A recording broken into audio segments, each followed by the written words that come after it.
नमस्तस्मै गणेशाय ब्रह्मविद्याप्रदायिने यस्यागस्त्याय ते नाम विघ्नसागरशोषिणे ध्याये स्थिरेण चित्तेन गणेशं सर्वसिद्धिदं बुद्धिप्रकाशकं पूर्णं योगिनां हृदि संस्थितं स्वानन्देशं गणेशानं महावाक्यस्वरूपिणं तत्त्वमस्याकृतिधरं सिद्धिबुद्धियुतं भजे सिन्दूरोद्धूलिताङ्गं तिलकविलसितं चारुगौराङ्गरागं गाणेशाक्षान्दधन्तं स्मितमुखकमलं ज्ञानमुद्राकराब्जं भव्यं चाजानुबाहुं यतिवरममलं शुद्धकाषाय वस्त्रं योगीन्द्रं श्रीगणेशं परमगुरुवरं गणपाचार्यमीडे।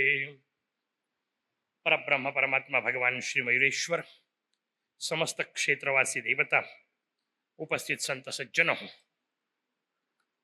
भगवान गणेशांच्या या दिव्य चरित्रामृतामध्ये मुद्गल पुराणामध्ये आपण एक एक एक एक पुढचा भाग पाहतोय। तृतीय खंडाचा विषय आपण सगळा पाहतोय आणि रवी बालकिल्ल्यांचा संवाद आपल्या समोर प्रकट होतोय। त्यामध्ये त्यांनी वेगवेगळ्या प्रकारच्या राजांचे चरित्र विचारले आणि मग पहिल्यांदा सूर्यवंशाचे बरेच राजे आपण सांगितले। त्यानंतर चंद्रवंशांच्या राजांचं वर्णन पाहत असताना काल आपण पुरुरव्याचं चरित्र पाहिलं। उर्वशी आणि पुरुरव्याच्या या दिव्य चरित्रानंतर या पुरुरव्याला नहुष नावाचा मुलगा झाला। 6 मुलं झाल्याचं वर्णन आहे, पण त्यातल्या त्यात नहुषाचं चरित्र महत्वाचं म्हणून पुढचे चरित्र आपण फक्त ज्या चरित्रातून आपल्या कामाचं आपल्या हाती काही लागेल अशा प्रकारचे चरित्र जेवढे आहेत तेवढेच पाहणं शक्य आहे। त्या हिशोबामध्ये नहुषाचं चरित्र पुढे येतं। हा राजा नहुष इतका अद्वितीय पराक्रमी होता की इंद्राच्या ऐवजी बदली इंद्र म्हणून याला बसवण्याची योग्यता याची निर्माण झाली। केव्हा वेळ आली, आपल्याला कथा पाहिली, आपण अहल्या कथेचा विषय पाहिला आणि ज्या वेळा अहिल्या कथेमध्ये अहिल्याच्या सोबत दुष्टत्वानी इंद्राणी संग केला आणि गौतमांनी इंद्राला शाप दिला, त्यानंतर इंद्र आपल्या स्थानावरून पदच्युत झाले, जंगलामध्ये जाऊन पोहोचले, नंतर गणेश उपासना केली, त्यातून त्यांना पुन्हा जागेवर बसवलं। हा सगळा विषय जरी झाला तरी या मधल्या काळामध्ये अराजक अवस्था निर्माण होऊन चालत नाही। राजा पाहिजे, स्वर्गात कोणीतरी राजा पाहिजे म्हटल्यानंतर राजा कोण बसवायचा या हिशोबामध्ये सगळीकडे जेव्हा चौकशी झाली तेव्हा सगळ्यांनी मिळून या राजा नहुषाला बदली कामगार म्हणून, कर्मचारी का तेवढ्यापुरता जो असतो त्या अर्थाने कार्यकारी म्हणा, फार तर चांगला शब्द वापरायचा तर कार्यकारी इंद्र म्हणून या नहुषाला गादीवर बसवलं। इतका महाराज नहुषांचा पराक्रम मोठा होता। पण पंचायत अशी असते की खुर्ची ही इतकी भयानक गोष्ट आहे की चांगले चांगले माणसं मातीत जातात। राजा नहुष तिथे जाऊन बसला, तो स्वतःला इंद्र समजायला लागला आणि त्याने एक अद्भुत गोष्ट केली। त्यांनी सांगितलं, मी जर इंद्र असेल तर माझ्या सेवेत इंद्राणी आली पाहिजे। हे वाक्य ऐकलं, इंद्राणी घाबरून गेली, शची अत्यंत भयभीत झाली। शचीनी ताबडतोब देवगुरु बृहस्पतींना शरण गेली, म्हणे सुनबाईची इज्जत तुमच्या हातात आहे ना, आम्ही पोरासारखे आहोत तुम्हाला, तुम्ही आमचे गुरु महाराज आहात, ही अशी फालतू मागणी माझ्यापर्यंत येऊन पोहोचली आहे, मी एक वेळ आत्महत्या करील पण अशी गोष्ट मान्य करणार नाही असं ती शची सांगते। देवगुरु बृहस्पतीने सांगितलं, बस शांत, काहीतरी उपाय करू। जेवढा अहंकार डोक्यात शिरलेला आहे तोपर्यंत मधला विषय झाला होता। देवराज इंद्र सापडले होते, देवराज इंद्र तपश्चर्येला बसले होते आणि मोरया प्रगट होऊन त्यांना वरदान देणार ही गोष्ट एकदा निश्चित झाल्यानंतर आता या नहुषाला तिथून काढायचं। आयताच याचा गर्व कमी पडला आणि याला देवगुरु बृहस्पतीने एक अजब उपाय सांगितला, म्हणे बिलकुल तू इंद्राणीकडे जायला काही हरकत नाही, शची तुझ्या जवळ यायला हरकत नाही, नियमाप्रमाणे योग्य आहे, शचीपर्यंत तुला जायलाही पंचायत नाही, पण नियम असा आहे महाराज इंद्र जेव्हा जेव्हा शचीकडे जातात तेव्हा तेव्हा कुठल्या तरी वेगळ्या वाहनात बसून जातात। त्याच्यामुळे आजपर्यंत एकदाही वापरलं नसेल असं एखादं वाहन तू वापर, तरच तुला शची मिळू शकेल, तर तुला इंद्राणी मिळू शकेल। यांनी नाना प्रकारचे विचार केले, पण आता देवराज इंद्राणी वापरलं नाही असं वाहन कोणतं असणार आहे? सगळे प्रकार वापरून झाले होते। मातीत घालायला देवर्षी नारद बरोबर। देवर्षी नारदांनी सांगितलं, म्हणे तू पालखीत बस आणि त्या पालखीला 4 ऋषींना ओढायला सांग। आणि खांद्यावर घेऊन जायला सांग. आजपर्यंत ऋषींनी ओढलेल्या पालखीच्या भरोशावर इंद्र कधी गेला नव्हता. आणि शचीच्या आकसेमध्ये असलेला, आसक्तीमध्ये असलेला नहुष मान्य करून गेला.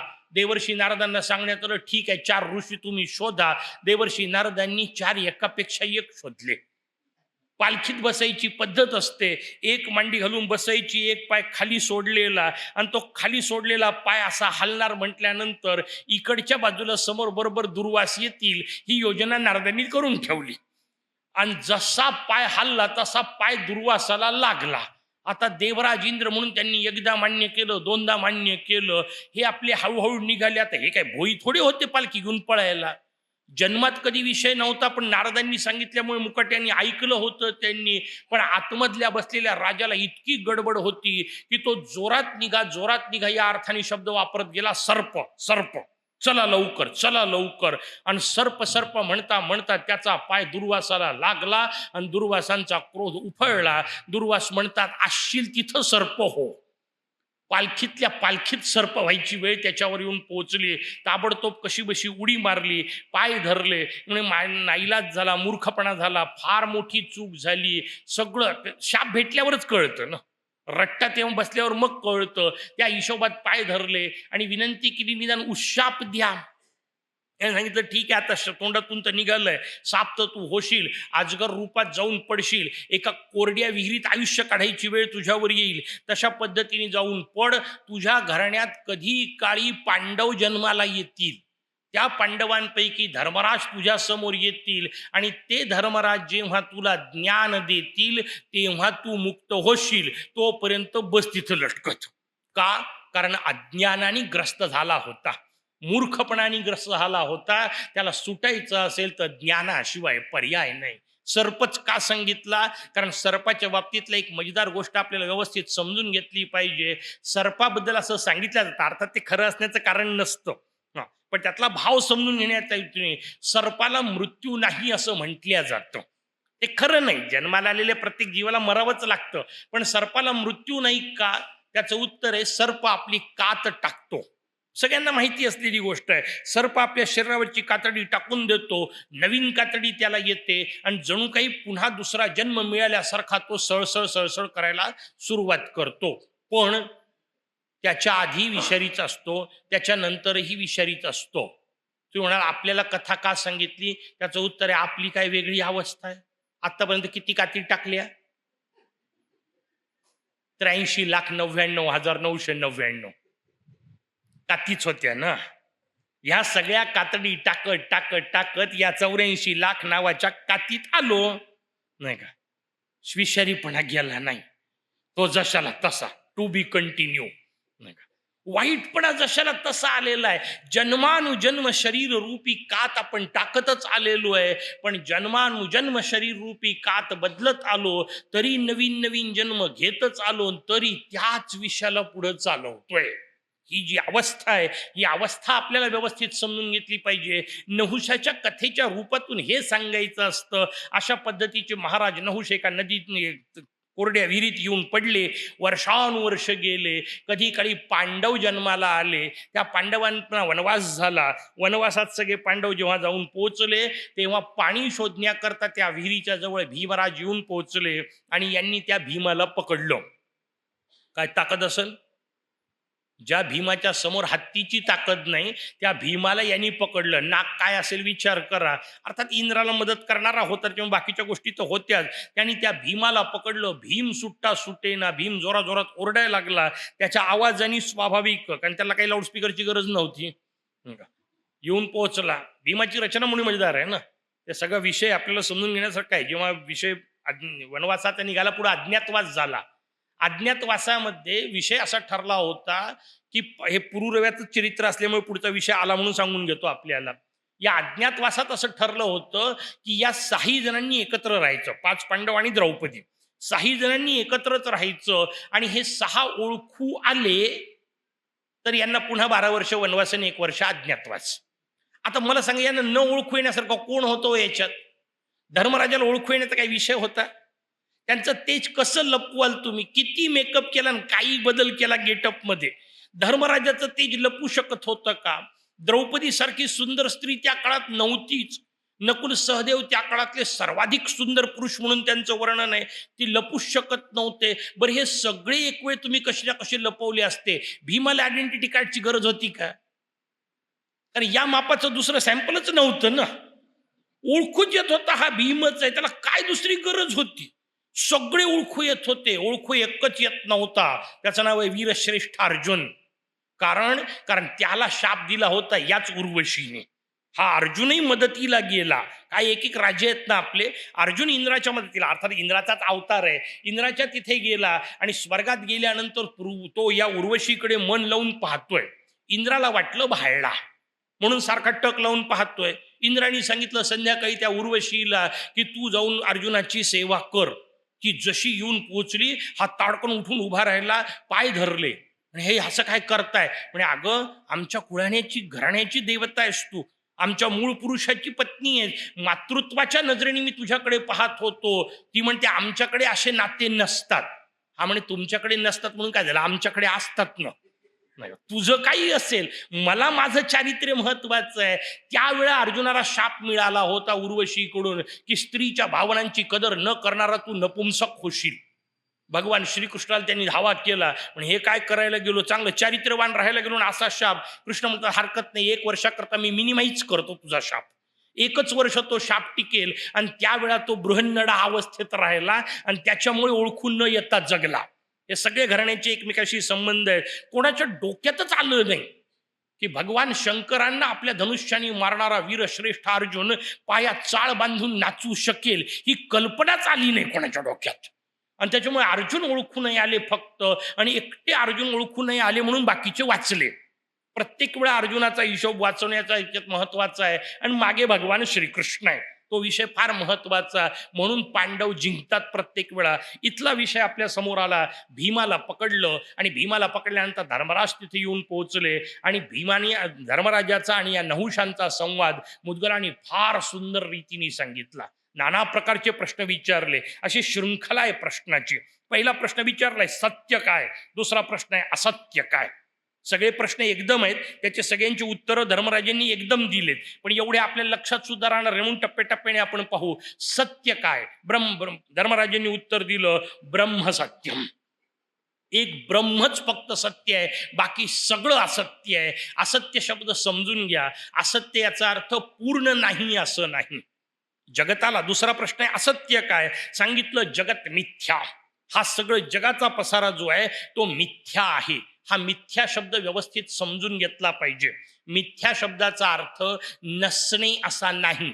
हे जग आहे, अनुभवाला येतं, नाही कसं म्हणणार, दिसतंय तुम्हाला, स्पर्श करता येतो, ऐकू येतंय, नाही म्हणणं म्हणजे मूर्खपणाचं टोक आहे ना. नाही कसं आहे. मग मिथ्यामध्ये फरक कसा आहे? मिथ्या शब्दाचा अर्थ आहे दिसत तर आहे पण जसं नाहीये तसं दिसतंय. आहे वेगळंच, दिसत वेगळंच आहे. उदाहरण सांगतो म्हणजे तुम्हाला वैज्ञानिक पद्धतीने समजेल. मी नेहमी सांगत असतो, ही आपल्या समोर भिंत आहे, सगळ्यांना दिसतीये. कशी आहे भिंत? पक्की स्थिर असलेली जड अशा प्रकारची भिंत आपल्या जवळ आहे. खरं आहे का तिचं स्वरूप? त्याचं उत्तर आहे नाही. आता पटवून देतो मी तुम्हाला, पहा मजेदार रचना. ही भिंत तयार कशापासून झाली? विटांपासून. विटा तयार कशापासून झाल्या? मातीपासून. माती तयार कशापासून झाली? तर चलू द्या मागे मागे मागे. कुठल्याही पदार्थाचा शेवटचा घटक आपल्याला विज्ञान सांगेल त्या त्या पदार्थाचे अणू. म्हणजे याचा अर्थ ही भिंत या भिंतीच्या अणूपासून तयार झाली, इतकं तर आपल्याला विज्ञान नक्की माहिती आहे. हा अणू सुद्धा 1921 पर्यंत शास्त्रज्ञांना असं वाटायचं की अणू हा अविभक्त असतो, याला फोडता येत नाही. पण 1921 ला अणूचा पहिला स्फोट शास्त्रज्ञांनी करून पाहिला आणि मग सांगण्यात आलं की नाही, अणू सुद्धा फोडता येतो. आणि नुसता फोडता येत नाही, त्याच्या आतमध्ये 3 प्रकारचे कण असतात. नुसते 3 कण नाही, 3 प्रकारचे कण. मग एकाला इलेक्ट्रॉन असं म्हणतात, एकाला न्यूट्रॉन असं म्हणतात, एकाला प्रोटॉन असं म्हणतात. गंमत कशी आहे माहिती आहे तुम्हाला? प्रोटॉन, इलेक्ट्रॉन, न्यूट्रॉन वगैरे असे शब्द दंडून वापरले की तुम्हाला वैज्ञानिक वाटतो. पण मी सत्व रज तम म्हटलं की तुम्ही म्हणाल काहीतरी जुनाट सांगताय. नाहीये. जे जे प्रोटॉनचे गुणधर्म आहेत, घरी जाऊन करून पहा प्रयोग, ते सगळे जशाला तसे सत्वगुणाचे म्हणून सांगितले. जे जे इलेक्ट्रॉनचे गुणधर्म सांगितले ते जशाला तसे रजोगुणाचे सांगितले, जे जे न्यूट्रॉनचे गुणधर्म सांगितले ते जशाला तसे तमोगुणाचे गुणधर्म आहेत. आपल्याला एक वाक्य इकडं तिकडं सापडणार नाही. बाकीचे दोन सोडून द्या, याच्यातला इलेक्ट्रॉन समजून घ्या. हे इलेक्ट्रॉन अणूमध्ये प्रचंड गतीने फिरतायत.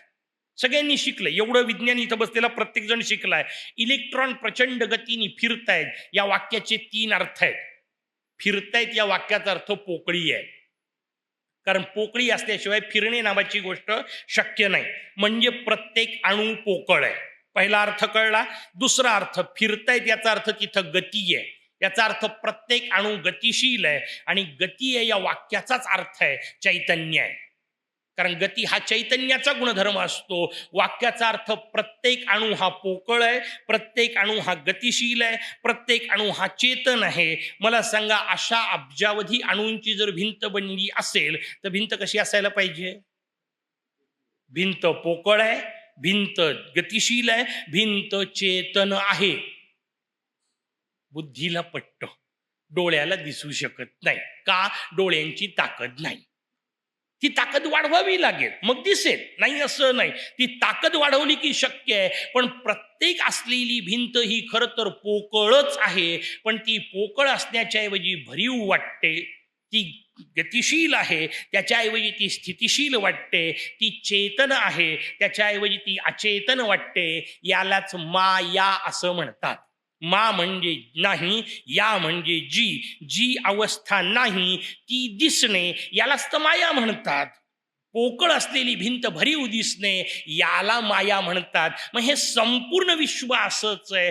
जे तुम्हाला आत्ता दिसतंय असं वाटतं तसं ते नाही आहे. ते बदलणारं आहे, ते परिवर्तनीय आहे. आपल्या नजरेला होणारा तो भास आहे. म्हणून जगत हे मिथ्या आहे. मिथ्या शब्दाचा अर्थ खरं तर शास्त्राने आणखीन मस्त केला, ज्याचं वर्णनच करता येत नाही. आत्ता आपल्यावरती पंखा फिरतोय, सगळ्यांनी गंमत म्हणून पहा. त्या पंख्याला गोल फिरणारं एक चाक तुम्हाला मोठं दिसतंय, बरोबर? वेगवान फिरणाऱ्या पंख्याचं एक चाक तुम्हाला दिसतंय. हे चाक खरं की खोटं? उत्तर द्या.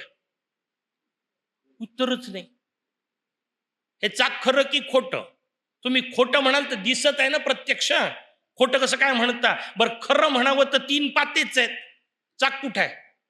पण चाक दिसतंय. का दिसतंय? यालाच माया म्हणतात. नसलेली गोष्ट दिसणे. नसलेली गोष्ट दिसणे हा हिशोब आहे. मूलतः 3 गुणच आहेत, पण ते 3 गुण फिरत राहतात त्यांच्या त्यांच्या पद्धतीने, आणि आपल्याला नाना प्रकारचे भ्रम दिसतात. त्यालाच माया असं म्हणतात. काय सुंदर खेळ सांगितला. हे जसं चक्र खरं की खोटं याचं उत्तर नाही, तसं हे जग खरं की खोटं याचंही उत्तर नाही. मग त्याच्याकरता वेदांताने फार सुंदर शब्द वापरला, अनिर्वचनीय. निर्वचन याचा अर्थ बोलून सांगणे, अनिर्वचनीय याचा अर्थ सांगता येत नाही. खरं की खोटं नाही, नायदर ट्रू नॉर फॉल्स. असली विचित्र रचना जी असते तशी रचना आपल्याला आहे. या चाकावरून आपल्याला समजेल. पूर्वीच्या काही त्यांनी आलात चक्राची उपमा दिली. उदबत्ती जोरात फिरवा, एक गोल चाक दिसतं. ते जे वर्तुळ गोल दिसतं ते खरं की खोटं? आणि मग ज्यांना ज्यांना बुद्धिवादाचा विषय असतो, डोळ्याला दिसतं तेवढंच खरं, त्यांनी ते चाक कुठं आहे ते दाखवून द्या. कुठं दिसतं? चाक नाहीच आहे. का दिसतंय? तुमच्या डोळ्याला भ्रम आहे. कारण आपल्या डोळ्याला कुठलीही गोष्ट 1 सेकंदामध्ये 16 पेक्षा अधिक वेळा दिसली की ती फिरताना दिसते. त्याच पद्धतीवर चित्रपट तयार होतात, नाही का? 16 पेक्षा जास्त चित्र एकदम दिसले की आपल्याला ते स्थिरता पकडता येत नाही. आपल्याला वाटतं ते हलत आहे. हा नियम असतो, कारण आपल्या डोळ्याची क्षमता नाहीये. ती क्षमता ज्याला वाढवता येईल त्याला भिंत सुद्धा सचेतन दिसते. त्याला माऊली म्हणतात. आपण विषय पाहिला होता, तो विषय आपल्या समोर आहे. सत्य काय, असत्य काय? नहुशाने प्रश्न विचारला. धर्मराज सांगतात एकटं ब्रह्म सत्य, जगन मिथ्या. दोन्ही विषय वापरला. पुढचा प्रश्न विचारण्यात आला, धर्म काय, अधर्म काय? याने सांगितलं स्वधर्म एवढाच धर्म, आणि परधर्माचं पालन करणे याला अधर्म असं म्हणतात. मी जिथे जन्माला आलो तिथे भगवंतानी मला जे काय कार्य दिलेलं आहे तेच कार्य मी करायचंय. दुसऱ्याचं किती चांगलं असलं तरी उपयोग नाही. भगवद्गीतेमध्ये भगवान श्रीकृष्ण सांगतात, परधर्मो भयावहा. स्वधर्मे निधने श्रेय. स्वधर्मामध्ये मेलेत तरी चालेल, आपलाच धर्म आहे. धर्म शब्दाचा हिंदू मुस्लिम या अर्थाने विषय नाही. तुमचं आचरण धर्म जो दिलेला आहे, भगवंतानी आपल्याला जिथं जन्माला घातलं तिथल्या काहीतरी हिशोब करून आपल्याला त्या जागी जन्माला घातलेलं आहे. त्या घराण्याच्या परंपरा, त्या घराण्याच्या रीती, त्या घराण्याच्या चाली सगळ्या गोष्टी असल्या पाहिजे. आणि लहानपणी जी प्रतिज्ञा केली ती शाळेपुरती नसली पाहिजे, घराण्याच्या नियमांकरता असली पाहिजे. त्या परंपरांचा पायीक होण्याची पात्रता माझ्या अंगी यावी म्हणून मी सदैव प्रयत्न करीन. कोणत्या परंपरांचा? मुद्गलाची, नाही का? या परंपरांचा पायीक होण्याची पात्रता गणकाचार्यांपासून सुरू करायचं आणि हिरंबराज महाराजांपर्यंत आणायचं. या परंपरेचा पायीक होण्याची पात्रता माझ्या अंगी येईल म्हणून मी सदैव प्रयत्न करील. त्याला साधना म्हणतात. या मार्गावर मी किमान असलो पाहिजे. ही रचना आपल्या समोर सांगितली. नवशांनी पुढचा प्रश्न विचारला, धर्म काय, अधर्म काय. त्यानंतर प्रश्न विचारला, बंध काय आणि मोक्ष काय. आणि मुद्गलाचं कमालीचं सुंदर वाक्य येतं धर्मराजांच्या मुखातून. संपूर्ण जगाचं तत्वज्ञान मुद्गलाने अर्ध्या श्लोकात सांगितलं. जसं तिकडे भगवान शंकराचार्यांचा आपण हिशोब पाहिला होता, श्लोकार्धेन प्रवक्ष्यामी यदुक्तम ग्रंथ कोटिभी. कोट्यावधी ग्रंथाचं सार मी अर्ध्या याच्यात सांगतो. ब्रह्मसत्यम जगन्मिथ्या जीवो ब्रह्मैवनापराः. तसं तोच हिशोब आपल्याला वापरून सांगता येईल. श्लोकार्धेन प्रवक्ष्यामि यदुक्तम ग्रंथ कोटिभिः अहम ममात्मको बंधः मुक्तस्ताभ्याम विवर्जितः. मी आणि माझं एवढेच फक्त बंध आहेत. यातून जो सुटला तो मुक्त आहे. काही बाकीचं तत्वज्ञान नाही, दोनच तत्वज्ञान. मी आणि माझं एवढेच बंध. जगातल्या सगळ्या दुःखाचं कारण हे दोनच शब्द आहेत, मी आणि माझं. याच्या पलीकडे दुःखच नाहीये. लक्षात घ्या. घडलेला प्रसंग तुम्हाला सांगतो माझ्या आयुष्यातला.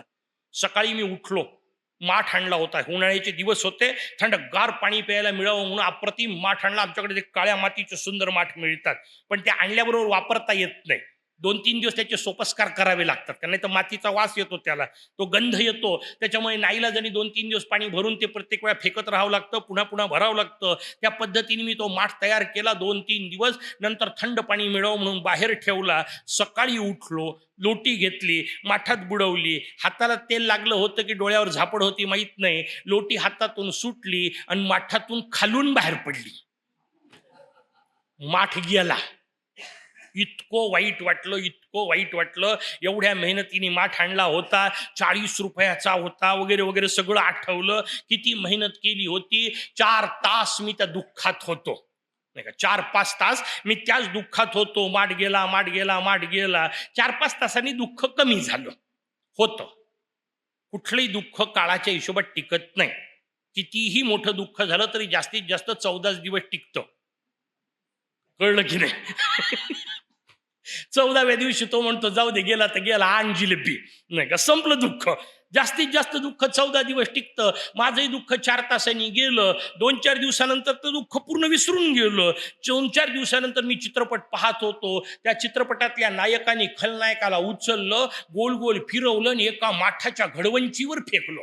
रास लावली होती पुरी माठाची, त्याच्यावर फेकलं. 100-125 माठ फुटले असतील थडथड थडथड करत. आणि माझ्या तोंडातून वाक्य निघालं, क्या सीन आहे. मी विचार करतो, त्या दिवशी 1 माठ फुटला, मी 4 तास दुःखात होतो. आज 100 माठ फुटले. त्रैराशिक मांडल्यानंतर मी 400 तास दुःखी असायला पाहिजे की नाही? मी 1 सेकंद सुद्धा दुःखी नव्हतो. का? माझे कुठं होते? खेळ सगळा तिथे. लक्षात घ्या. दुःख माठ फुटल्याचं नाहीये, दुःख माझा माठ फुटल्याचं आहे. आणि म्हणून सगळ्या दुःखात या माझाची गंमत पहा. बरं दिसत नाही, हसू नका तिथं जाऊन. पण कोणाच्या घरात जर एखादा मृत्यू घडला असेल तर तो मेलेला माणूस तर पडलेला राहतो. बाकीच्यांचे रडणे ऐका, तुम्हाला या माझाचा खेळ समजेल. रडणेवाले रडतात. नवरा मरून पडलेला आहे, बायको धाय मोकळून रडते, तुम्ही निघून गेले आता माझं कसं. बाप मरून पडलाय, पोरगा रडतो, बाबा तुम्ही गेले आता माझं कसं. नातू रडतोय, आजोबा तुम्ही गेले आता माझं कसं. कळलं का तुम्हाला का रडतायत? तुम्ही गेले त्याचं महत्व नाही, आता माझं कसं. दुःख तुम्ही गेल्याचे नाहीच आहे. नवरा गेला, आता हक्काचा हमाल होता तो गेला, पिशव्या उचलायला भेटणार नाही कोणी, याच्यासाठी ती रडतीये, तुमच्यासाठी नाही रडत आहे. सांगू नका घरी जाऊन, समजून घेण्याच्या गोष्टी आहेत ह्या फक्त. नाही तर हे जाऊन सांगाल बॉननी असं सांगितलं उद्यापासून येऊ देणार नाही, तसे करता नाहीये. भाव त्यातले समजून घ्या. बायको तुमच्यासाठी नाही रडत आहे, पोरग तुमच्यासाठी नाही रडत आहे. पोरग रडत नेहमी बॉलिंग टाकत होता, बॅटिंग मागत नव्हता, तो गेला, आता माझं कसं. नातू तेवढ्या करता रडतोय. पोरगा म्हणतो गावाला जाताना चौकीदार ठेवायची गरज पडत नव्हती, घरीच राहत होता, आता हा गेला, आता माझं कसं. तुमच्यासाठी कुठं कोण रडतंय? कोणीतरी रडण्याच्या आतमध्ये आपलं रडणं बंद होण्याकरता हे समजून घेतलं पाहिजे. काय सुंदर रचना आहे. अहम ममात्मको बंधा, मी आणि माझं एवढेच बंध आहेत, ते सुटले की माणूस मुक्त आहे. मग आहे तिथं. आणि म्हणून मुक्तीचा हिशोब सांगितला पहिल्या दिवशी तसा. श्वास चालत राहायच्या आतमध्ये इच्छा संपल्या पाहिजे.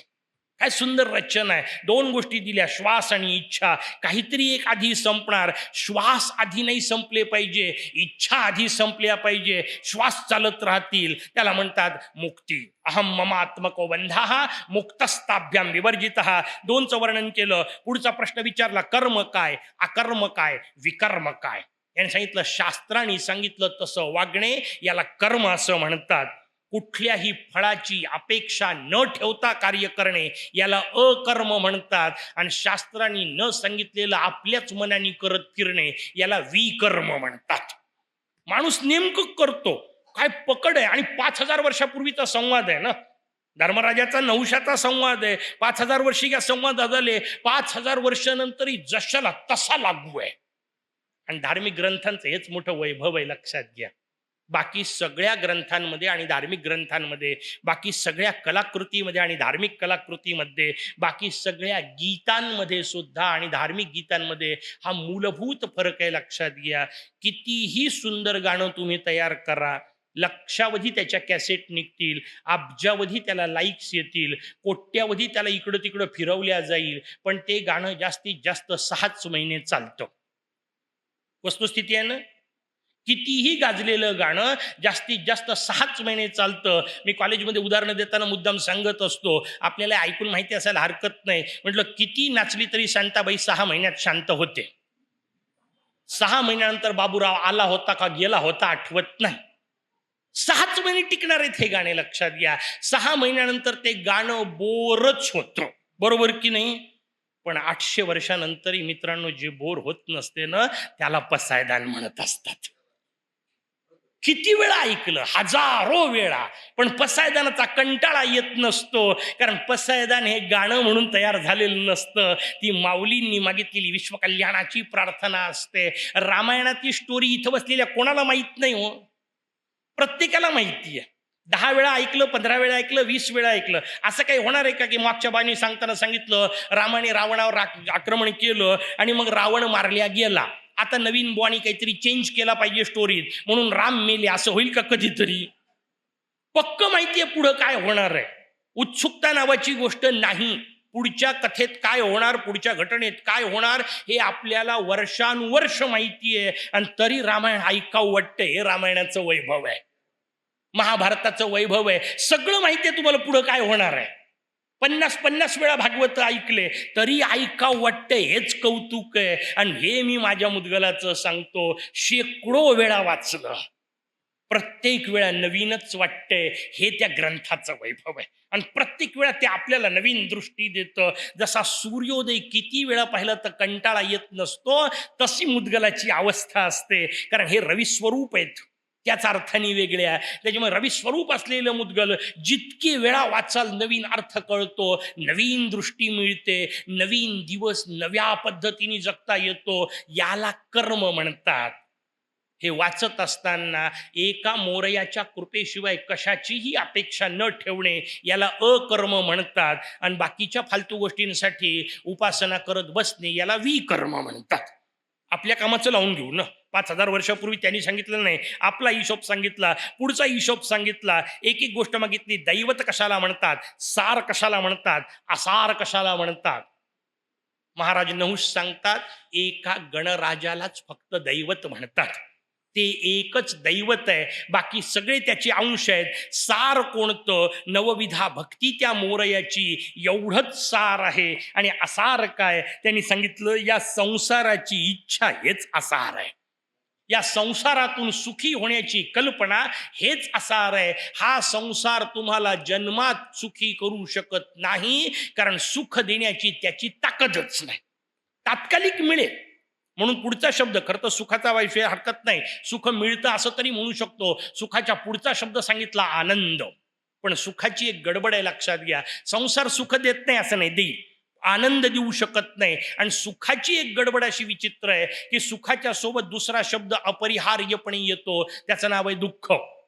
सुख मिळालं की दुःख मिळणारच आहे, तुमची इच्छा गेली उडत. कारण सुखाला दुःख हा पर्यायवाची शब्द आहे, कायम. आणि त्याच्या पलीकडची गंमत सांगू का तुम्हाला? मला सुखी व्हायचं असेल तर कोणाला तरी दुःखी झाल्याशिवाय पर्याय नाहीये. हे केवढं भयानक आहे. संसारातल्या सगळ्या सुखांना हेच लागू पडतं. मी एक शिक्षक आहे, एक प्राध्यापक आहे, मी सुखी केव्हा होईल? त्याचं उत्तर आहे, मी सुखी तेव्हा होईल जेव्हा माझ्या समोरचे बसलेले माझे सगळे विद्यार्थी मेरिटमध्ये येतील. प्राध्यापक म्हणून सर्वोच्च सुख ते आहे माझ्यासाठी. माझ्या समोर बसलेले वर्गातले 10-20 विद्यार्थी मेरिट येतील, हे प्राध्यापक म्हणून माझं सुख आहे. पण जर हे सुख मला मिळायचं असेल तर त्या 10 विद्यार्थ्यांना वर्षभर दुःख भोगणं भाग आहे की नाही? माझं सुख त्यांच्या दुःखावर अवलंबून आहे. उलटी रचना, ते वर्षभर जर सुखात हिंडत राहिले तर शेवटी मला दुःख मिळणार आहे. तुमचा रिझल्ट मातीत गेलेला आहे आणि शोकॉस तुम्हाला भेटणार आहे. कायम लक्षात ठेवा, तुमचं सुख हे कोणाच्या तरी दुःखावरच अवलंबून आहे. मग आपण सुखी व्हायचं का? हा प्रश्न ज्याला पडतो त्याला गणेश उपासक म्हणतात. मला सुखी नाही व्हायचंय कारण माझं सुख हे कोणाच्या तरी दुःखावर अवलंबून आहे. कुठं तरी जर डोंगर तयार होत असेल तर या वाक्याचा स्पष्ट अर्थ आहे, कुठं तरी गड्डा झालाच पाहिजे, कारण त्याच्याशिवाय डोंगर तयार कसा होईल? साधा हिशोब आहे, कुठून तरी खोळून आणाल तेव्हा इथं डोंगर तयार होईल की नाही? माझ्याजवळ सुखाची राशी येत असेल तर कोणीतरी त्याच्यासाठी दुःखी झालेले आहेत, आणि म्हणून सुखी व्हायच्या भानगडीत पडू नका. मुद्गलांनी पुढचा शब्द सांगितला आनंद. आणि गंमत अशी आहे, आनंदाला पर्यायवाची शब्दच नाहीये. त्याला ना विरोधी शब्द ना समानार्थी शब्द. आनंद हा फक्त आनंद असतो. आनंदी व्हायचं म्हणजे ना सुखी ना दुःखी, कारण सुखाचा संबंध बाहेरच्या गोष्टींशी आहे, आनंदाचा संबंध आतला आहे, तो बाहेरून नाही. आणि आपली नेमकी अडचण आहे, आपण सगळ्या गोष्टी बाहेरून कोंबायचा प्रयत्न करतोय, नाही का? मोठी अडचण आहे सगळ्याच गोष्टी, आणि अतिशय कठीण असतं.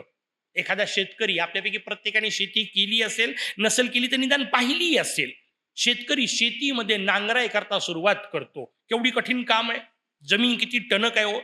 एवढा मोठा तो लोखंडी नांगर, तो टोकदार केलेला, त्याच्या समोर बैलजोडी किंवा ट्रॅक्टर सारखं अवजड वाहन, आणि त्याच्यानंतर तो नांगर जमिनीत घालायचा, जाता जात नाही. केवढी टणक आहे जमीन. पण थोडंसं शांतपणे विचार करा बरं, जमीन खरंच इतकी टणक आहे का? आणि मग जर जमीन इतकी टणक असेल तर पहिल्या पावसाबरोबर त्या टणक जमिनीतून ते गवताचं पातं बाहेर कसं येतं? त्याला का नाही टणक वाटली? हवेच्या झुळकीने तुटून पडेल की काय अशी भीती वाटावी. इतकं नाजूक असलेलं ते गवताचं पातं त्या डणक जमिनीतून बाहेर कसं येतं? त्याचं उत्तर आहे, ते आतून बाहेर येतं. आपण नांगर बाहेरून आत घालतोय, आणि जी गोष्ट बाहेरून आत घातल्या जाते तीच कठीण असते. जी आतून बाहेर येते ती खूप सोपी असते. पण आपलं आतून बाहेर येणंच बंद करून टाकलंय. आतमध्ये गंगा यायला बसलीये, आपण कॉन्क्रिटीकरण केलंय, येतच नाही बाहेर, कारण यूज द्यायचं नाहीये काही. ही रचना नसली पाहिजे. आपल्या समोर महाराज नहुशांचा आणि धर्मराजांचा सुंदर संवाद त्यांनी सांगितला. म्हणे काय सांगायचं? पुढचं सांगताना सांगितलं मान्य काय आणि अमान्य काय, हा शेवटचा प्रश्न विचारला. त्याच्यावर त्यांनी सांगितलं मान्य श्रुती स्मृती पुराणांनी सांगितलं ते. जे श्रुती सांगते म्हणजे वेद सांगतो तेवढंच मान्य, जे स्मृती ग्रंथ सांगतात तेवढं मान्य, पुराण सांगतात तेवढं मान्य. म्हणजे अमान्य काय? मनःपूतम अमान्यम. जे माणूस मनाने करतो, आपल्याच मनानुसार जे करतो त्याला अमान्य म्हणतात. आणि आपल्याच मनानुसार केलेले सगळ्यात जास्त गोंधळ कुठं असतील तर त्याचं नाव उपासना आहे. बाकीचं व्यवहारात काय करायचं ते करा तुम्ही, ते आपापल्या मनाने करा, काही बिघडत नाही, कारण तो सगळाच व्यवसाय इथून तिथून अधर्माचाच आहे, आपल्या असत्याचाच आहे, या अर्थाने अधर्माचा नाही, असत्याचाच आहे. म्हणून तो तिथं काय व्हायचं ते होईल. पण उपासनेच्या क्षेत्रात माणसं वाटेल ते करतात, मनानेच काहीतरी करतात. किती भयानक करतात. एक विनोद आठवला म्हणून सांगतो. आमचे पूज्य पिताश्री महाराज मुंबईला कार्यक्रम असायचे, काळाराम मंदिरामध्ये प्रवचन असायचे, वरती गच्चीवर राहायचे, तिथून खाली ते मंदिर दिसायचं. यांना चुकून एक दिवस इच्छा झाली, फारशी येऊन बसत नव्हते, पण एक दिवस त्या गॅलरीत येऊन उभे राहिले. आणि नेमके गॅलरीत येऊन उभे राहिले तर खाली त्यांना एक अद्भुत गोष्ट दिसली. एक म्हातारी कशी तशी काठी टेकत टेकत आली. तिने त्या समोर शंकराचं मंदिर, यांच्या बरोबर समोर काळाराम मंदिराच्या याच्यामध्ये त्या शंकराच्या मंदिराकडे पाहिलं. इकडं तिकडं पाहिलं त्या म्हातारीने पहिले. माणसं ते फार तेवढे चौकस असतात. इकडं तिकडं पाहिलं, कोणी पाहत नाही असं पाहिलं, आणि त्या महादेवाच्या मूर्तीकडे पाहून, पिंडीकडे पाहून असं बोट फिरवलं. यांनी आवाज दिला, म्हणे काकू थांब. हिला इतकं वशाळल्यासारखं वाटलं. महाराजांनी पाहिलं, गडबड झाली. नाही का खाली आले हे, म्हणे मी आजपर्यंत पंचोपचार पूजा केली, अष्टोपचार पूजा केली, षोडशोपचार पूजा केली, 108 उपचार असतात हे वाचलं होतं, 1000 उपचार सुद्धा असतात. हे काय केलं? हा कोणता उपचार आहे? हा काय प्रकार केला? म्हातारी बिचारी ओशाळली. म्हातारी, आता महाराजांना कसं खोटं सांगायचं, म्हातारीने खरं खरं सांगून टाकलं. म्हणे महाराज त्याचं काय झालं, आज उदबत्ती विसरली.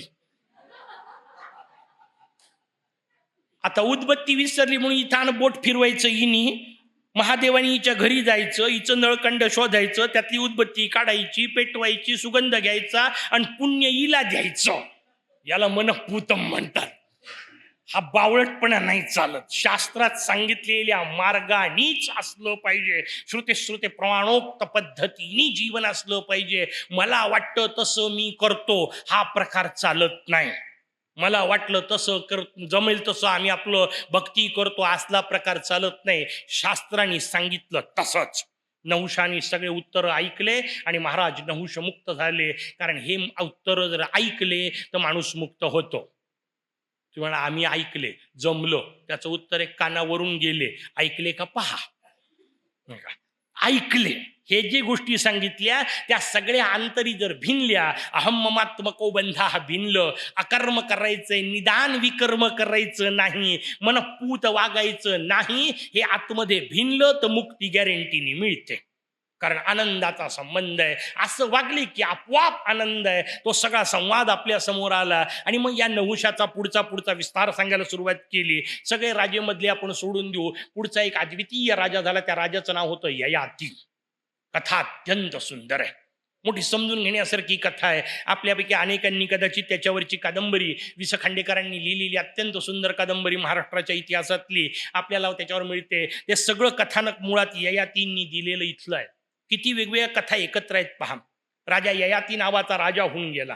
या ययातीच्या आधीची कथा आहे. शर्याती नावाचा राजा झाला. या शर्याती नावाच्या राजाला शर्मिष्ठा नावाची मुलगी होती. ही शर्मिष्ठा नावाची मुलगी देवयानी नावाच्या मुलीची मैत्रीण होती. ही देवयानी देवगुरु शुक्राचार्याची कन्या. देवगुरु शुक्राचार्यांकडे संजीवनी विद्या ती मिळवाय करता बृहस्पतींनी आपला मुलगा कच्च शुक्राचार्यांकडे शिष्य म्हणून पाठवला. शुक्राचार्य त्याला ती विद्या शिकवतायत. त्या काळामध्ये ही देवयानी त्या कच्यावर भाळली. त्या कच्याच्या मागे लागली की तू माझ्याशी लग्न कर. कच्च म्हणतो मी शिकायला आलोय, हे धंदे करायला नाही आलेलो. मी तुझ्याशी लग्न करण्याचा संबंध नाही, आणि त्यात मी तुझ्या वडिलांना गुरु म्हणतो, तू माझ्यासाठी गुरु भगिनी आहे. अशा प्रकारचं त्यांनी नाही म्हटल्यानंतर तिने याला शाप दिला. चिडून शाप दिला की तुला वडिलांनी शिकवलेली विद्या तुझ्या कामी पडणार नाही. याला इतकं वाईट वाटलं. जे शिकाय करता आलो ते राहिलं बाजूला. भलत्याच गोष्टी यांनी तिला शाप दिला. ब्राह्मणत्वाचं ज्ञान दान करण्याचं, आराधन करण्याचं, शिक्षण घेण्याचं जे सूत्र ते न कळणारी तुला ब्राह्मणपती भेटणार नाही. हा झाला पहिला कथाभाग. दुसरा विषय आला. त्या मुलीच्या मैत्रिणी शर्यतीची कन्या जी शर्मिष्ठा, त्या दोघीजणी मैत्रिणी स्नानाकरता एक दिवस गेल्या. स्नान करत असताना अचानक काहीतरी माकडांची टोळी वगैरे आली. दोघीजणी एकदम बाहेर पडल्या आणि त्या गडबडीमध्ये त्या देवयानींनी चुकून शर्मिष्ठेचे कपडे उचलले. दोघींनी आपले कपडे ठेवले होते, स्नान करायकरता गेले, अचानक उचलले, गडबडीत उचलले. मुद्दाम वगैरे काही उचलले नाही, पण शर्मिष्ठा संतापली. राजकन्या आहे मी, माझे सुंदर कपडे, तू भिकाऱ्याची पोरगी, तुला कशाला अशाला भेटणार, तू मुद्दाम माझे कपडे उचलले, मला तुझे हे भिकारी कपडे त्याच्यामुळे जबरदस्ती घालावे लागले. राजकन्या ती संतापली. तिने संतापून काय केलं तर शिक्षा म्हणून हिला एका कोरड्या विहिरीत ढकलून दिलं. देवयानी एका कोरड्या विहिरीत पडली आहे, जोरात ओरडतीये, वाचवा वाचवा. हा राजा ययाती शिकारी करता आला जंगलामध्ये. कुणातरी स्त्रीचा आवाज येतोय म्हटल्यानंतर यांनी खाली वाकून पाहिलं, कोरड्या विहिरीत फेकलेली ती स्त्री दिसली. वर काढायला दुसरं जवळ काहीच नव्हतं म्हणून हात लांब केला. हात लांब करून तिला वर घेतलं तर देवयानी सांगते, आता धरलाच आहे तर सोडू नका. हे म्हणते, वारे मजा, एवढ्या यांनी तुला वाचवायला आलो नाही, हे काय नवीन प्रकार. म्हणे, कोण आहेस तू ते माहित नाही, काही नाही, कसं काय लग्न करणार. म्हणे, मी दैत्यगुरु शुक्राचार्यांची कन्या. म्हणे, मग कसं काय लग्न करणार आहे, मी राजा आहे, तू ब्राह्मण कन्या आहे, आपल्यापेक्षा वरची पोरगी करू नये. इथं ब्राह्मण शब्दाचा ज्ञानाशी संबंध तो पुन्हा पुन्हा, आणि हा नियम जगातही लागू पडतो ना. आपल्यापेक्षा कुठल्याही बाबतीत श्रेष्ठ स्त्री करू नये. त्याच्यात त्यांचा मोठेपणा कमीपणाचा विषय नाही, पण करत नाही ना, याही करत नाही. तुमच्यापेक्षा बुटका नवरा कराल का कोणी? नाही करत. नवरा आपल्यापेक्षा उंच असला पाहिजे, नवरा आपल्यापेक्षा शिकलेला असला पाहिजे, नवरा आपल्यापेक्षा श्रीमंत असला पाहिजे, हे मुलीलाही वाटतं. आणि तसंच असावं. गरीबाच्या घरची लेक समजा श्रीमंताकडे आली, संसार बिघडत नाही, कारण तिला सुविधा मिळतात. पण पहिले श्रीमंत असेल, नंतर गरीबा घरी गेली, संसार विस्कटल्याशिवाय राहत नाही, कारण हिच्या बापानं कधी कामं केलेली नसतात.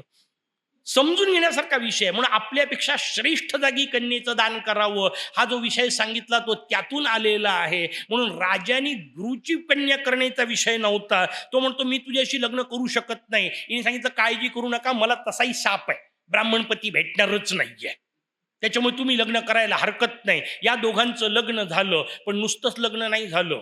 जशी बाहेर विहिरीतून आली तशी ययातीच्या सोबत ती गेली शुक्राचार्यांकडे, आणि तिने शुक्राचार्यांना सगळा घडलेला प्रसंग सांगितला. आणि म्हणे, शर्मिष्ठेने माझी अशी अशी बदनामी केली, मला त्रास दिला, मला अशी शिक्षा म्हणून विहिरीत टाकलं, तिला शिक्षा झालीच पाहिजे. दैत्यगुरु शुक्राचार्य उचलला कमंडलू का निघाले.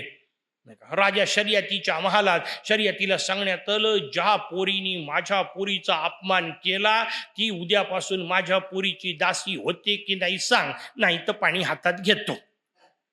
शर्मिष्ठेलाही तोपर्यंत कळलं होतं, मुद्दाम केलेलं नव्हतं, चुकून झालं वगैरे वगैरे, आणि सगळं राज्य भस्मसात होईल, त्यापेक्षा एक आपलं आयुष्य गेलं तर काय हरकत आहे. म्हणून शर्मिष्ठेनी हो म्हटलं. शर्मिष्ठा दासी झाली. दासी झालेली शर्मिष्ठा लग्न केलेली देवयानी यांच्यासह ययाती आपल्या राजधानीत आले. कित्येक वर्ष संसार झाला. एक दिवस अचानक एक पोरग ययातीच्या मांडीवर बसलेलं ययातींना बाबा म्हणतंय असं देवयानींनी पाहिलं. पण हे पोरग तर आपलं नाहीये, आणि यांना बाबा का म्हणतंय म्हणून पोराची चौकशी केली तर कळलं हे शर्मिष्ठेचं पोरग आहे. राजवाडे केवढ्याले असतील विचार करा. तिला 3 पोरं होते शर्मिष्ठेला, हिला 2 पोरं होते. राजाला एकूण 5 पोरांचं वर्णन आहे, आणि ययातीला 5 पोरं झाले. देवयानीकडून 2, शर्मिष्ठेकडून 3, शर्मिष्ठेकडून 3 पोरं झाली. याचं देवयानीला जास्त वाईट वाटलं, माझ्यापेक्षा तिला एक जास्त कसं. काय अजब मानसिकता. म्हणजे आपल्या नवऱ्यापासून बाकीची पोरं झाली त्याचं काही नाही, तिला एक जास्त कसं.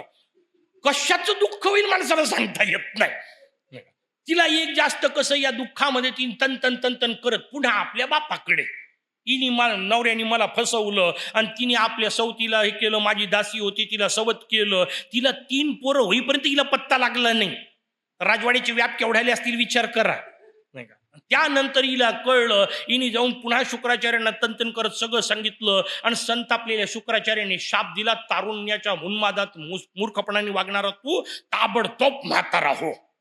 राजा ययाती जागच्या जागी खज्ज म्हातारा. कसा बसा काठी टेकवत 2-4 माणसांच्या सोबत जाऊन पोहोचला, आणि त्यांनी शुक्राचार्यांना विचित्र प्रश्न विचारला. म्हणे, मला सांगा, मी म्हातारा झालो, माझ्या चुकांची शिक्षा तुम्ही दिली ठीक आहे, पण मी म्हातारा झालो याच्यात तुमच्या पोरीचं नुकसान नाही आहे का? संसार तर तिचाही मातीत जाईल ना, तिचा नवरा म्हातारा नाही झाला का? मग शुक्राचार्यांच्या लक्षात आलं, कथा याच्यासाठी समजून घ्यायच्या आहेत. माणूस पटकन निर्णय घेताना किती चुका करतो आणि स्वतःचीच वाट कशी लावून घेतो.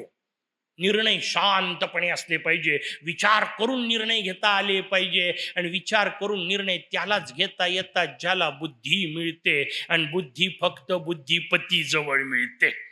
बाकीच्यांचे निर्णय इन्स्टंट, आणि इन्स्टंट गोष्ट वाईटच असते. वारंवार मी आपल्याला सांगतोय, असे तत्काळ निर्णय नसतात घ्यायचे. म्हणून आपल्याकडे जुने लोक सांगायचे, काही वाईट घडलं तर 1 ते 10 मोजत जा. 1 ते 10 का मोजायचे? पाढे येतात की नाही याच्यासाठी नाही, निदान तेवढा वेळ दे, थोडसा शांत होशील, मग लक्षात येईल. नाही, इतकं चिडण्यासारखं काही नाही, एकदम थोबाडीतच मारणे इतकं वाईट नाहीये, पण सटकन मारून टाकतात आणि नंतर मग मूळ विषय राहतो बाजूला, आणि तू मला थोबाडीत का मारली याच्यावरच पुढचा विषय होतो. कारण ते तेवढं स्वाभाविक असतं, तत्काळ झालेली गोष्ट.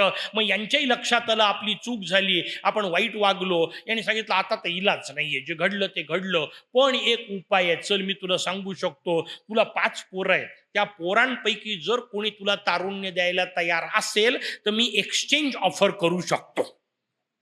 काय मजेदार रचना आहे.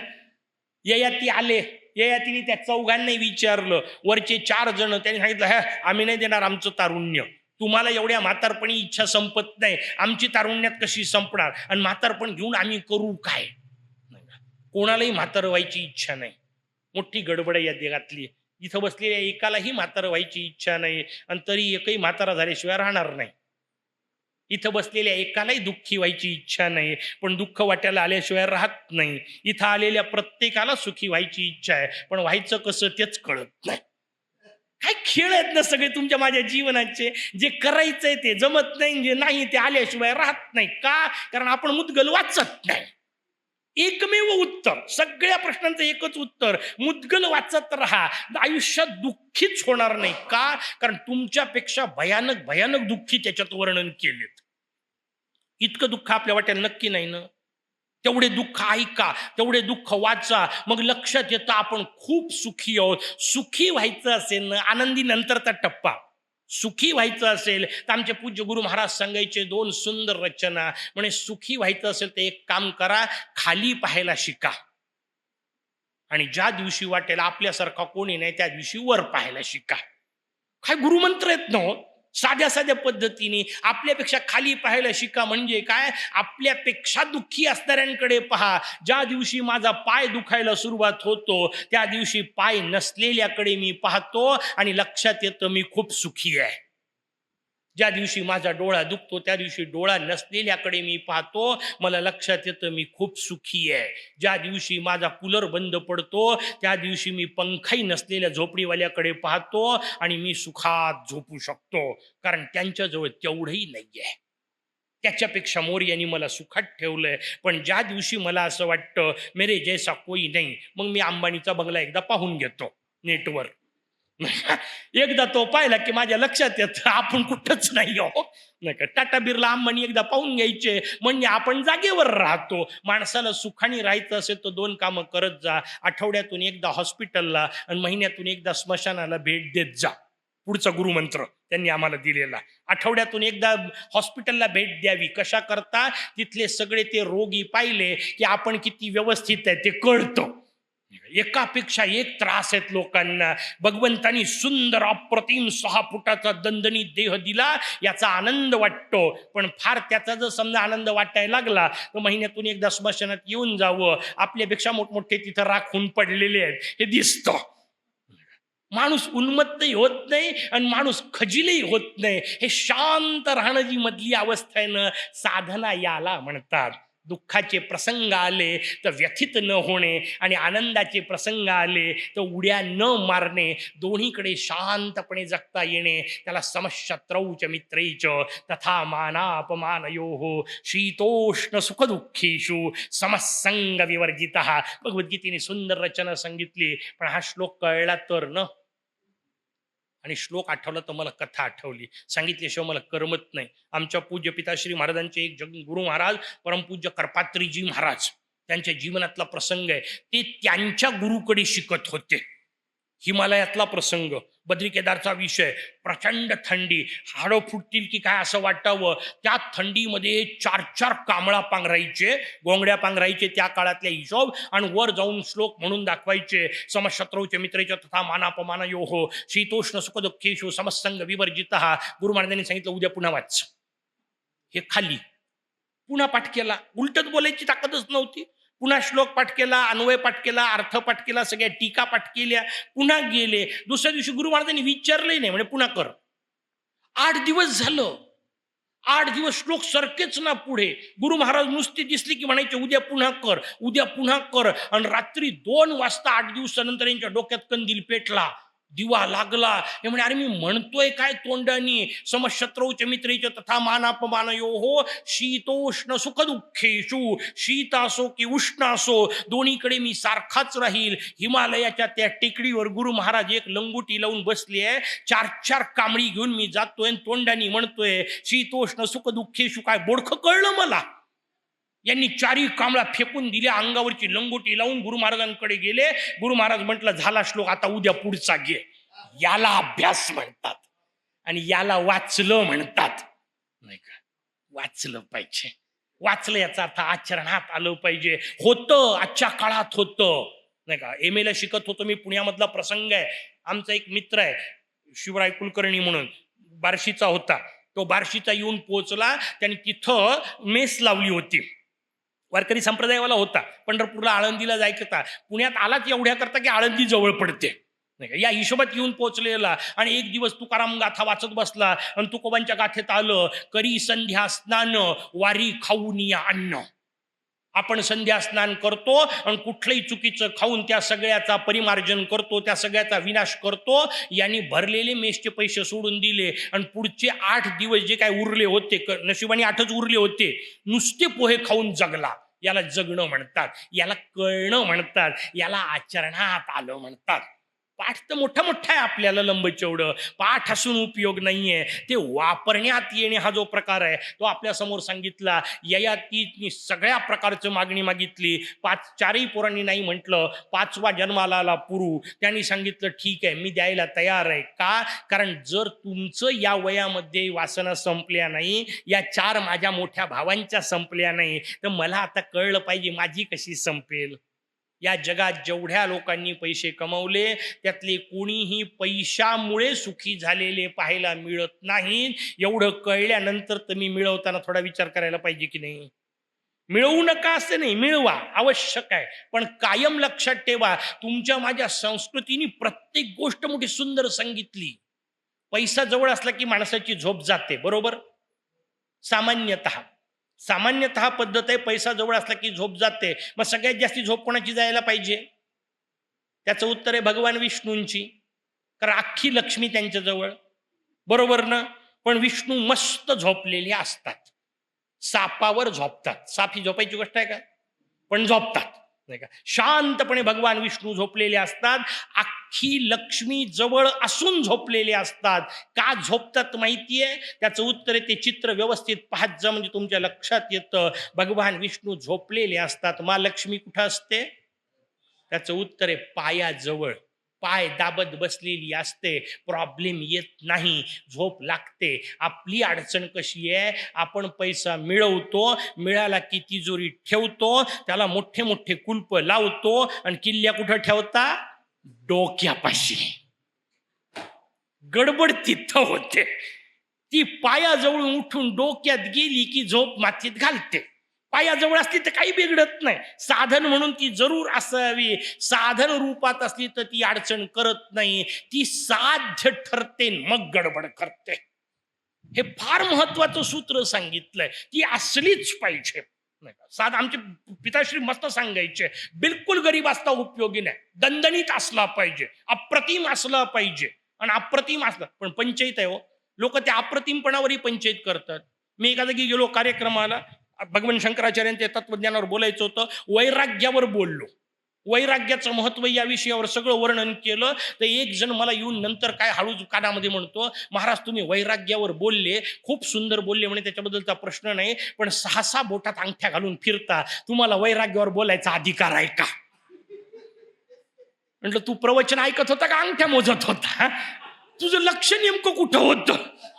नाही म्हणे पण 6-6 बोटात अंगठ्या घालतात की नाही? म्हटलं बिलकुल घालतो. म्हणे का घालता? म्हटलं हेच सांगायला घालतो की मोरयाची उपासना करणाऱ्याला काही कमी पडत नसते. कुणी सांगितलं भिकारी राहायला? माझा मोरया मला 6 बोटात अंगठ्या देतोय का? कारण मी खर्रे खाण्यात मातीत घालत नाही म्हणून. ते फालतू खाऊ खाऊ थुकत नाही म्हणून पैसे पुरतात मला. बाकीच्या फारशा गरजा नाही म्हणून पुरतात. मग भगवंतानी सांगितलंय सिद्धिपतीचा उपासक आहे, त्याच्या समोर जायचं, गरिबीत जायचं नाही, अप्रतिम असलं पाहिजे, सुंदरातलं सुंदर असलं पाहिजे. साधा विषय आहे. हो मला सांगा, व्याह्याकडे जाताना चांगल्यातले चांगले कपडे घालून जातात की नाही? मग मोरयाच्या समोर फाटकं सवळं कसं चालल? किती व्यवहारातला नियम आहे. साध्या एखाद्या माणसाकडे जाताना आपण 10 वेळा जर व्यवस्थित जात असू तर मोरया समोर जाताना एकदा का होईना कंगवा फिरवूनच जात जा. अप्रतिम सुंदरच असलं पाहिजे, नटून थटून असलं पाहिजे, वेडावाकडा कुठंतरी घातलं बोटन थापलं शेंदूर असं नसलं पाहिजे, सुंदर लावलेला असला पाहिजे. कारण जर सामान्य बॉस समोर जायचं तर अप्रतिम असलं पाहिजे. अनंत कोटी ब्रह्मांड नायकाच्या पुढे जायचं आहे, अप्रतिमच असलं पाहिजे. त्यालाही वाटलं पाहिजे आहा काय भक्त आहे माझा. म्हणजे एखाद्या वेळा पाहिल कदाचित, वेडेवाकडे जाल तर तो म्हणेल कशाला पाहायचंय असले फालतू.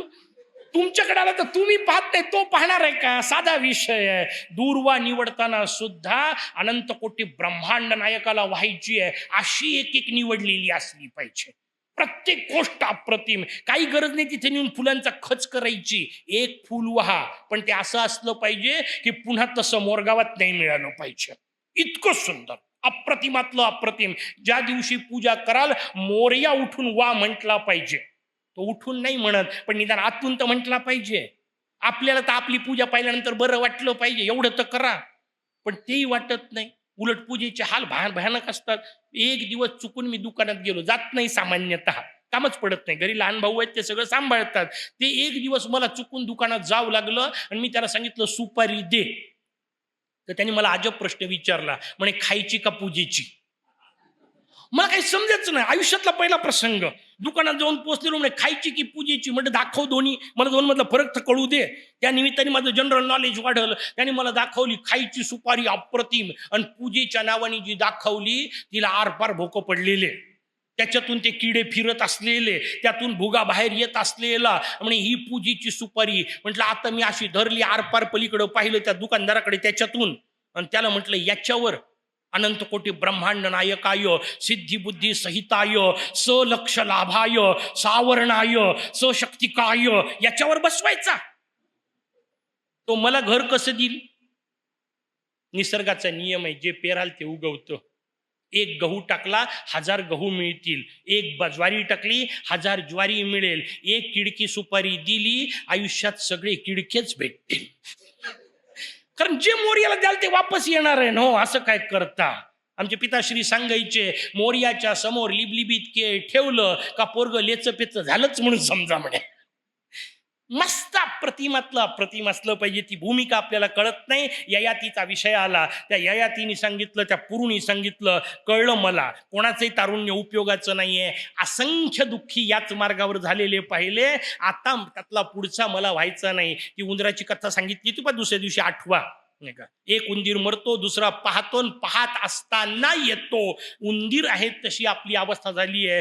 पुरूला कळलं, तो म्हणतो नाही असं होऊन उपयोग नाही. त्याने आपलं तारुण्य दिलं, बाप पुन्हा सगळे विषय भोगले, वापस आला. पुरूला पुन्हा त्याचं तारुण्य परत केलं आणि बाकीच्या सगळ्यांना थोडा थोडा भाग दिला. पुरूला सम्राट केलं. तिथून त्या पोरच्या वंशाला पुरुवंश म्हणण्याची पद्धत पडली. कारण एवढं दान त्याचं त्याकरता आपण दिलेलं. तो पुढचा विषय आला. त्या वंशात पुढे माहिष्मती नावाची नगरी तयार करणारा महिष्मान नावाचा राजा झाला. त्यांनी नगरी वसवली, त्या नगरीला माहिष्मती असं म्हणतात. या माहिष्मती नगरीत पुढे अनेक राज्य झाले. त्यात कृतवीर्य नावाचा एक राजा झाला. या कृतवीर्याचं कथानक यासाठी महत्वाचं आहे की याच्यामुळे सगळ्यांना चतुर्थी व्रत कळलं. हा कृतवीर्य राज्य करत होता, प्रदीर्घ काळ राज्य केलं, सगळ्या गोष्टी सुखाच्या होत्या, अडचण एकच होती. आणि हे फार मजेदार वाक्य असतं. कुठली कथा घ्या, कुठल्याही पुराणातली, कुठल्याही देवाची कुठली कथा, सगळं चांगलं होतं, पण, आणि ती एक पण फार महत्वाचा असतो. त्या एका पणची पंचायत अशी आहे का त्या एका पण पायी बाकीचं सगळं गायब होतं. नाही का? किती अजब आहे ना. आयुष्यात एकच गोष्ट दुःखाची असते, बाकीच्या सगळ्या चांगल्या असतात, पण आपण त्या फक्त दुःखाच्या गोष्टीचं चिंतन करतो आणि त्याच्या पायी असलेलं सगळं वाया जातं. एका घरी कार्यक्रमाकरता गेलो. घरामध्ये 4-5 लेकरं होते. जुनं काळातला विषय आहे, त्यामुळे घरात भरपूर लेकरं असण्याचा विषय होता. चुलत बिलत असतील समजा 5-6 लेकरं. मी आपल्या घरात गेलो की सगळे चेहरे पाडून बसलेले. मला म्हटलं काहीतरी गडबड झाली आहे, नाही का. घरी गेल्यानंतर मी एकाला त्यातल्या त्यात बारक्याला बोलवलं. म्हटलं काय झालं रे? रिझल्ट लागला म्हणे. म्हणलं मग नापास झाला का? नाही, पास झालो म्हणे. म्हणलं मग सगळे चेहरे पाडून का बसले? तिसरा दादा नापास झाला म्हणे. घरात सगळं वातावरण भयानक. तिसरा दादा नापास झाला. त्या सगळ्या पोरांनी मी म्हणते जा खेळायला, नंतर थोड्या वेळाने पाहू. सगळ्या खेळांना पाठवून दिलं. मोठ्यांना बोलावलं, कारण शिकवाव त्यांनाच लागते. आपली उलटी पंचायत आहे. आपण लहान लेकरांना शिकवण्यात वेळ वाया घालवतो. लहान लेकरांना फार कमी शिकवावं लागतं. मोठ्यांना शिकवायची जास्त गरज असते. ते मोठे झालेत का हेच मला समजत नाही अनेक वेळा. लहान लेकरं पण 2 लेकरं भांडत भांडत येतात. त्या दोघांचं भांडण होतं. 15 मिनिटांनी ते एकत्र खेळत राहतात. पण त्यांनी त्यांच्या आईला जर सांगितलं असेल यांनी मला मारलं, तर या म्हाताऱ्यांचे भांडण संपत नाही. त्या 2 आयांनी जर त्यांच्या बापांना बोलावलं असेल तर भांडणं पिढ्यानं पिढ्या चालू शकतात. किती अजब आहे. पोरं खेळत राहतात. 15 मिनिटांनी ज्या दोघांचे भांडणं झाले ते मोकळे. मोठे ते का आपण? 15 मिनिटात ज्यांना सोडून देतात त्यांना आपण लहान म्हणतो ना. आपण स्वतःला उगीच मोठं झालं म्हणतो. पण हे मोठं होणंही मोठं अजब असतं, नाही का. म्हणजे लहान लेकरं सुरुवात सोडत नाही, येतो पुन्हा वापस, काळजी करू नका. लहान लेकरं आपल्याला अनेक प्रश्न विचारतात. अनेक प्रश्न विचारतात. लहान लेकराचा ते स्वभाव आहे. पण आपण त्याला एक अद्भुत उत्तर देतो. कोणतं माहितीये? तू मोठा झाला की तुला कळेल. हे भयानक उत्तर आहे. याच्या इतकं मर्डर करणारं उत्तर नाही. हे त्या लहान लेकराच्या बुद्धीचं मर्डरच आहे, लक्षात ठेवा. त्या लहान लेकरांनी प्रश्न विचारला की आपण त्याला सांगतो तू मोठा झाल्यावर तुला कळेल. मला सांगा, तू मोठा झाला की नाही? तुला कळलं का? आणि कळलं असेल तर उत्तर दे ना. पण ते न देता त्याला आपण मोठं व्हायला सांगतो. हा जो प्रकार आहे, काही नाही. मोठं झाल्यावर कळत नाही, मोठं झाल्यावर विचारायची लाज वाटते आणि मग प्रश्नासकट माणूस मरतो. असं मरायचं नसतं. तो हिशोब आपल्या समोर सांगितला. ते 3 लेकरं 4-5 लेकरं बी बाहेर पाठवले. मोठ्यांना एकत्र केलं आणि मोठ्यांना सांगितलं. म्हटलं का रे घरात पोरं किती? म्हणे 5. म्हणे नापास किती झाला? म्हटलं 1. म्हणे उरलेले 4 ते चांगले मेरिट आलेत. म्हणे सगळ्यांना 75च्या वर मार्क मिळाले. पण हा एक मूर्ख निघाला. म्हटलं मला सांगा पर्सेंटेज किती पडलं? 5 पैकी 1च नापास झालं ना. 80% पास आहेत ना. मग 80% पोरं पास आहेत, याचा अर्थ तुम्ही 80% चांगले पालक आहात. निदान पेढे वाटाल की नाही? त्या एका पायी उरलेल्या 4चे तोंड का पाडून बसता? पण माणसाची प्रवृत्ती असते, एक बिघडलं की उरलेलं सगळं वाया घालवतो. तीच प्रवृत्ती माणसाची सगळीकडे आहे. इथेही आपल्याला तीच प्रवृत्ती पाहायला मिळते. सगळं चांगलं होतं, पण काय नव्हतं? संतती नव्हती, नाही का. आणि ज्यांना ज्यांना संतती नसते त्यांना संतती नसल्याचं भयंकर दुःख असतं. पण गंमत अशी आहे, ज्यांना असते त्यांना तरी कुठं सुख असतं? त्यांना त्या असलेल्या संततीचं दुःख असतं. मोठी पंचायत या जगाची. बायको नव्हती तेव्हा बायको नव्हती याचं दुःख, आता आली तर एक गोष्ट ऐकत नाही याचं दुःख. केवढी पंचायत आहे. माझ्या पुरतं नका पाहू, ते बरं चाललंय माझं. उदाहरण म्हणून सांगतोय. भाव समजून किती विचित्र आहेत माणसाचे. एखादी गोष्ट नसते म्हणून आपण नाही म्हणून रडतो आणि मिळाल्यानंतर ती मिळाली म्हणून रडतो. कारण मिळाली तरी आपल्याला पाहिजे तशी वागतच नसते. कारण मनात येईल तसं होणे नावाची गोष्ट शक्यच नसते. मग उपाय काय? उपाय एकच, जे आपल्याला पाहिजे तसं मिळावं असा विचार न करता जे मिळालंय ते आपल्या योग्यतेचं आहे म्हटलं की माणूस सुखात राहतो, शांत राहू शकतो, आनंदात राहू शकतो, मस्त राहू शकतो, योगी होऊ शकतो. योगी कसा ओळखायचा? योगी कसा ओळखायचा? बाहेरून नाही कळत.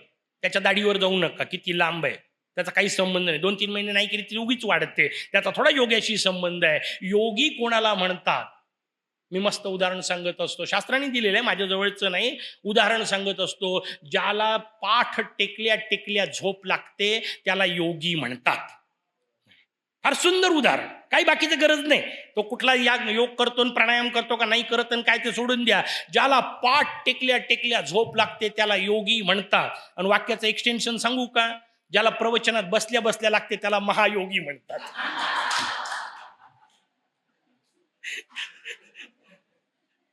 विनोदाचा भाग जाऊ दे, पण त्यातला भाव समजून बसल्या बसल्या डुलक्या मारतात नाही का. आणि एखादं मध्येच आज लवकर संपलं वाटते, म्हटलं समजून घ्यायची झोप झाली नाही व्यवस्थित. स्वाभाविक प्रवृत्ती, माणसाला पाठ टेकल्या टेकल्या झोप लागली पाहिजे. का? ते तेव्हाच होतं जेव्हा मन आणि बुद्धी दोन्ही थांबू शकतं. आणि ते थांबवायचं नसेल तर मोर्याला देऊन टाकावं. साधा हिशोब आहे. जी गोष्ट ताप देते ती देऊन टाकता की नाही? घरामधल्या गोष्टींचं करता की नाही? मग मन आणि बुद्धी ताप देतीये, देऊन टाकानं. त्याची त्याला देऊन टाकली, आपण आपलं मोकळं होतो. पण आपल्याला मोठी हाऊस लोकांच्या गोष्टी गोळा करायची. बुद्धी त्याची आपल्या जवळ, हा रात्रभर विचार करत बसतो, मला आता असं करायचंय, तसं करायचंय, तसं करायचंय, मर तसाच. पंचायत आहे मोठी. बुद्धी त्याची, त्याने वापरायची. त्यांनी सांगितलं तसं मी आपलं मुकाटेने जगतो. एवढं करावं तेवढं न करता उद्योग करतात म्हणून अडचण आहे. कृतवीर्याला मुलगा नव्हता. कृतवीर्य नाना प्रकारे त्याचे उपाय करत होता. शेवटी भगवान शंकरांची मोठी तपश्चर्या केली. तपश्चर्येने मुलगा व्हायचा विषय झाला. सगळी तपश्चर्या झाली, मुलगा झाला. आणि पाहिल्यानंतर लक्षात आलं अजबच घडलं. पोराला ना हात आहेत ना पाय आहेत. बिना हातापायाचा नुसताच चौरंग जन्माला आला. इतकं वाईट वाटलं. एवढं सगळं केलं. पहिले शंकराची उपासना केली. दुसरा प्रकार घडला तिकडे. याची ती उपासना पाहून देवर्षी नारदांना वाईट वाटलं. आणि म्हणून देवर्षी नारद याच्या पितरांना भेटायला स्वर्गात गेले. धनक नावाचे त्याचे वडील. त्यांच्या वडिलाला जाऊन सांगितलं, तुझ्या पोराला पोरग नाही, मरायला टेकलाय, आता आता मरल. तो जर मेला तर निर्वंश होईल. आणि निर्वंश झाला तर तुम्हा सगळ्यांना पुढं कोण पाणी पाजल? नाही. किती स्वार्थाचा विषय. म्हणजे तिथं बसलेल्या त्याच्या डोक्यातही नातू का व्हायचा, आम्हाला पाणी प्यायला मिळावं म्हणून. त्याच्या डोक्यात तो स्वार्थ टाकला. धनक जाऊन पोहोचले ब्रह्मदेवांकडे. ब्रह्मदेवांनी सांगितलं कसं होणार आहे, कारण तुझ्या राज्यामध्ये चतुर्थी नष्ट झाली. उद्यापासून चतुर्थी पाहायची आहे. वेगवेगळ्या कथा पाहायच्या तेव्हा या गोष्टी पाहायला मिळतील. आणखी तुझ्या राज्यात चतुर्थी नष्ट झाली, म्हणजे तू एक काम कर, चतुर्थी व्रत समजावून घे. धनकाने प्रार्थना केली. ब्रह्मदेवांनी चतुर्थी व्रत त्याला समजावून सांगितलं. धनकाने स्वप्नात येऊन कृतवीर्याला ते व्रत दिलं आणि सांगितलं, हे चतुर्थी व्रत तुझ्या राज्यात कर, म्हणजे तुला संतती होईल. शिवोपासना झाली, चतुर्थी व्रत मिळालं. चतुर्थी व्रताने त्याला संतती झाली. पण संततीला ना हात ना पाय. का? 12 वर्ष तसाच पोरगा सांभाळला. 12 वर्षानंतर कर्मधर्म संयोगाने भगवान दत्तात्रेय येऊन पोहोचले. दत्तात्रेयांनी सांगितलं, मी तुझ्या मुलाला पाहायला आलोय, कारण अत्यंत पराक्रमी आहे. राजन डोक्यावर हात मारला. म्हणे त्याला हात नाही पाय नाही, कशाचा पराक्रमी? म्हणे ते तुला तसं वाटतंय, जाऊ दे. का झालं ते तुला समजावून सांगतो. चतुर्थी व्रत तुला मिळालं एवढ्याने, तू ते व्रत केलं. पण ते व्रत करत असताना जांभया दिल्या, आणि जांभया दिल्यानंतर आचमन नाही केलं. तुझं व्रत यथासांग घडलं नाही, म्हणून तुला पोरग यथासांग झालं नाही. तू अंगरहित व्रत केलं म्हणून तुला पोरगही अंगरहित झालं. तू म्हणाल एवढं कठीण असते, नको बापा त्याच्यापेक्षा चतुर्थी करायला. नसलेला अर्थ व्हायचा. त्याचं उत्तर आहे नाही. तुमच्या माझ्यासाठी इतकं एखाद्या वेळा नाही आचमन केलं तर फार एकदम काही ब्रह्मांड कोसळणार नाही, कारण त्यांनी व्रत सकाम रीतीने केलेलं आहे. मला मुलगा व्हावा म्हणून व्रत करतोय. नियम तेव्हा लागतात जास्त जेव्हा सकाम व्रत करायचं असतं. नुसतंच आनंदा करता करायचं, एखादी गोष्ट बिघडली तर बिघडत नाही. नाही तर पंचायत व्हायची, व्रत राहायचं बाजूला, त्याच्यावरच लक्ष ना. नाही का, आचमन सुटलं एवढंच करत बसाल तर आचमन कराल का जप कराल? नाही का, लक्ष जपात असलं पाहिजे. आणि जप हा जपल्या गेला पाहिजे. काय सुंदर शब्द नाही, जप नाही जप. का जपून करायची गोष्ट आहे. पत्ता न लागू देता, कोणाला न सांगता. किती मजेदार रचना होती. आमच्या माता भगिनी पूर्वीच्या आठवा, त्या माळ घ्यायच्या आणि पदरात घालायच्या, आणि पदरात घालून जप करायच्या. का? कोणाला दिसलं नाही पाहिजे मी जप करतोय. नाही का, मी जप करतोय हे कोणाला दाखवायचं नाही, कारण जप करणे हा काही जाहिरातीचा विषय नाही ना. मी जप करतोय, मी उपासना करतोय, मी पुराण वाचतोय, याची काय जाहिरात करत असते? हे आपलं आपलं करायची गोष्ट आहे. माझा मोरयाचा विषय आहे, बाकी त्याचा संबंध नाही. पण आपल्याला जाहिरातीची हौस आहे. स्त्रिया पदरात माळ घालत होत्या, माणसांना सोय नव्हती, पदर नव्हते, उपरणे घेतलेच पाहिजे अशी काही फार भानगड नव्हती. नाही का, मग माणसांनी एक मस्त प्रकार शोधून काढला, गोमुखी. जप जेव्हा करायचा असतो तेव्हा ती माळ गोमुखीत घालायची आणि गोमुखीत जप करायचा. का? मी जप करतोय हे कोणाला दिसू नये म्हणून, नाही का. माळ कोणाला दिसता उपयोगी नाही म्हणून गोमुखीत हात घालायचा. पण लोक महान अद्भुत हात घालतात गोमुखीत आणि गोमुखी गावाला दाखवत फिरतात, नाही का, मी जप करतोय, आता काय करायचं. भयंकर माणसाला जाहिरातीची हौस आहे. जे काय भगवंताला देतात त्याच्यावरही नावं टाकतात. हो, गंमत वाटते मला. भगवंताला एखादी गोष्ट दिल्यानंतर नाव टाकायची काय गरज आहे? त्याला दिसते ना दिलं म्हणून. पण मी गमतीने सांगत असतो, एखाद दिवस असा येईल श्रावणात त्या महादेवाला जातील ना तर त्या बेलाच्या पानावर लिहितील, हे बेलाचे पान स्वानंद पुंड यांनी शंकराला वाहिलेले आहे. काही गॅरंटी नाही माणसाची. भयंकर हाऊस आपल्याला, नाही का. ही पंचायत आहे, समजून घेतलं पाहिजे. त्या पद्धतीने जप व्यवस्थित नाही केला, सांग नाही केला, आचमन नाही केलं. तुम्ही म्हणाल का प्रत्येक वेळा आचमन करायला पाहिजे? बिलकुल करायला पाहिजे. त्याचा शरीर धर्माशी संबंध आहे. आणि मग आता प्रत्यक्ष पाणी नसेल तर सांगितलं होतं, 3 बोटं या जागी दाबा. हे 3 बोटं या जागी दाबले की आचमनाचं कार्य होतं ॲक्युप्रेशर पद्धतीने. कारण शेवटी आचमनाचा उपयोग असतो शरीराची उष्णता कमी करणे. म्हणून शिंक आली आचमन करावं, जांभाई आली आचमन करावं, खोकला आला आचमन करावं, ढेकर आली आचमन करावं. बाकीचं सगळ्या गोष्टी जेवढ्या जेवढ्या येतील सगळ्या आचमन करत राहाव्या. शिंक आल्यावर तर नक्की करत जा. आणि शिंक आली की जय गजानन म्हणत जा. माहितीये, कारण असं सांगतं शरीर विज्ञान, तुम्ही ज्या क्षणी शिंकता त्या 1 क्षणाकरता तुमचं हृदय बंद पडत असतं. कारण ती ताकद शिंकेला जी ऊर्जा लागते ना, त्या ऊर्जेकरता अख्ख्या शरीराची ऊर्जा शिंकेत येते. म्हणून ज्यांना खूप येतात त्यांना विचार कसं थकल्यासारखं वाटते. शिंकेनंतर थकल्यासारखं वाटतं, तेवढा 1 क्षणभर हृदय बंद पडतं. तुम्ही म्हणाल गजानन का म्हणायचं? सुरू झालं जय गजानन म्हणत जा, नाही झालं तर काय गॅरंटी आहे. त्याच्यामुळे पुन्हा सुरू केलं याच्याबद्दल थँक्यू म्हणून जय गजानन म्हणायचं. म्हणून शिंक आली की भगवंताचं नाव घेत जावं. पुन्हा सुरू केलं याच्या करता का होईना, नाही का. नाही तर बस एकदा आला गेला शेवटची शिंक, असं नाही झालं पाहिजे. असो, विनोदाचा भाग बाजूला ठेवा. या प्रत्येक गोष्टीचे नियम सांगितले.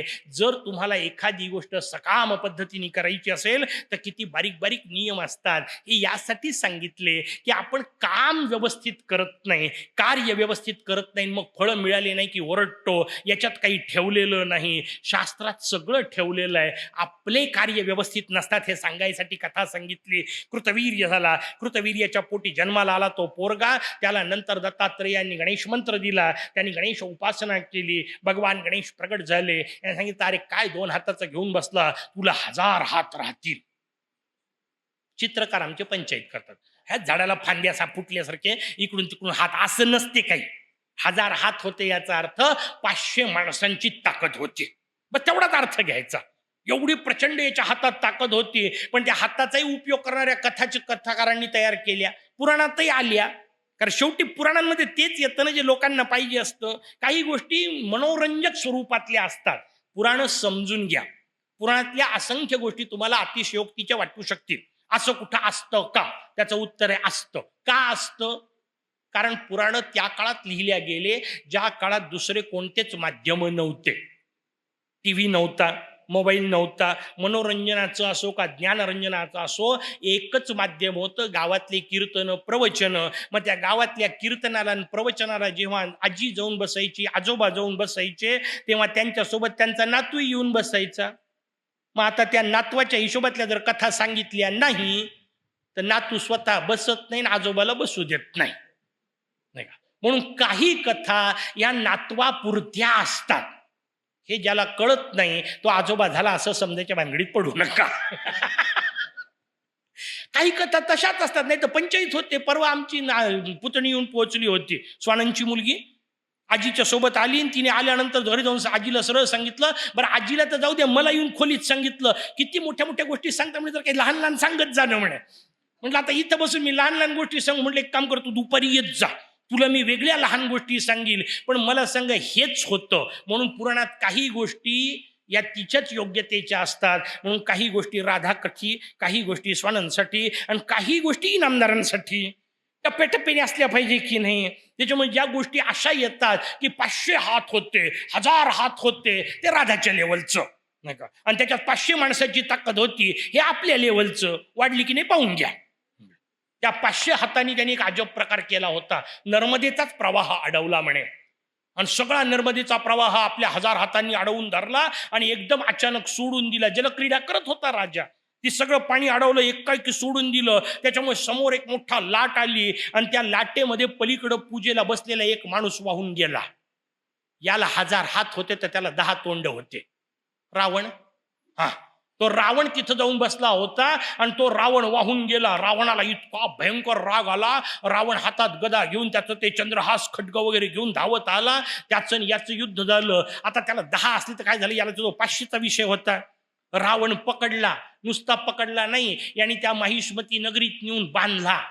2 माणसं असे झाले होते आधी, रामचंद्रांच्या आधी असे 2 माणसं झाली. एक सहस्रार्जुन, दुसरा वाली.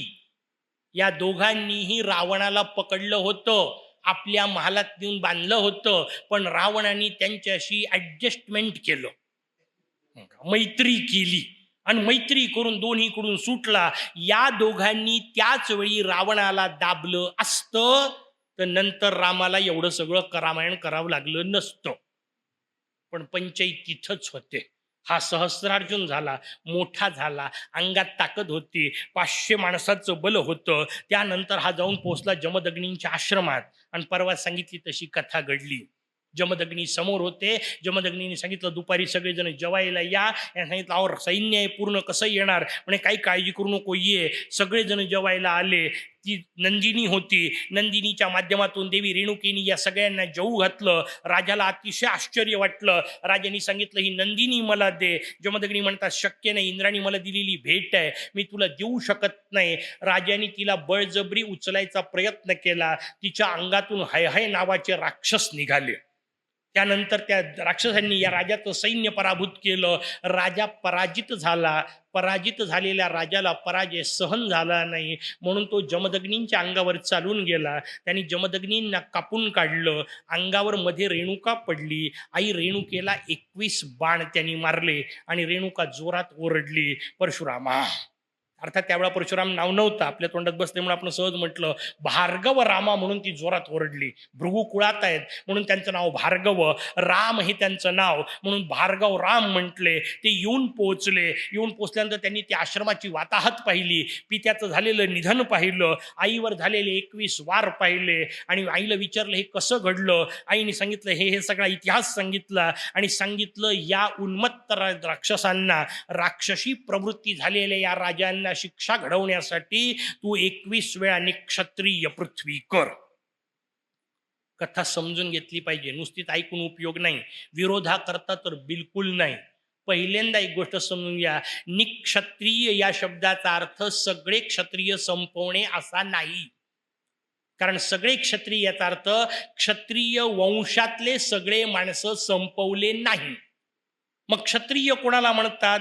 त्या काळचा हिशोब क्षत्रियचा आहे, जो हातात शस्त्र घेऊन रणांगणात येतो त्यालाच फक्त क्षत्रिय म्हटलं. आणि परशुरामांनी फक्त तेवढेच मारलेत, दिसल ते मारलेले नाही, पकडू पकडू मारलेले नाही. कारण न मारलेले 2 घराणे मी तुम्हाला सांगतो, सगळ्यांना माहिती असलेले. एक घराणं आहे दशरथाचं आणि दुसरं घराणं आहे जनकाचं.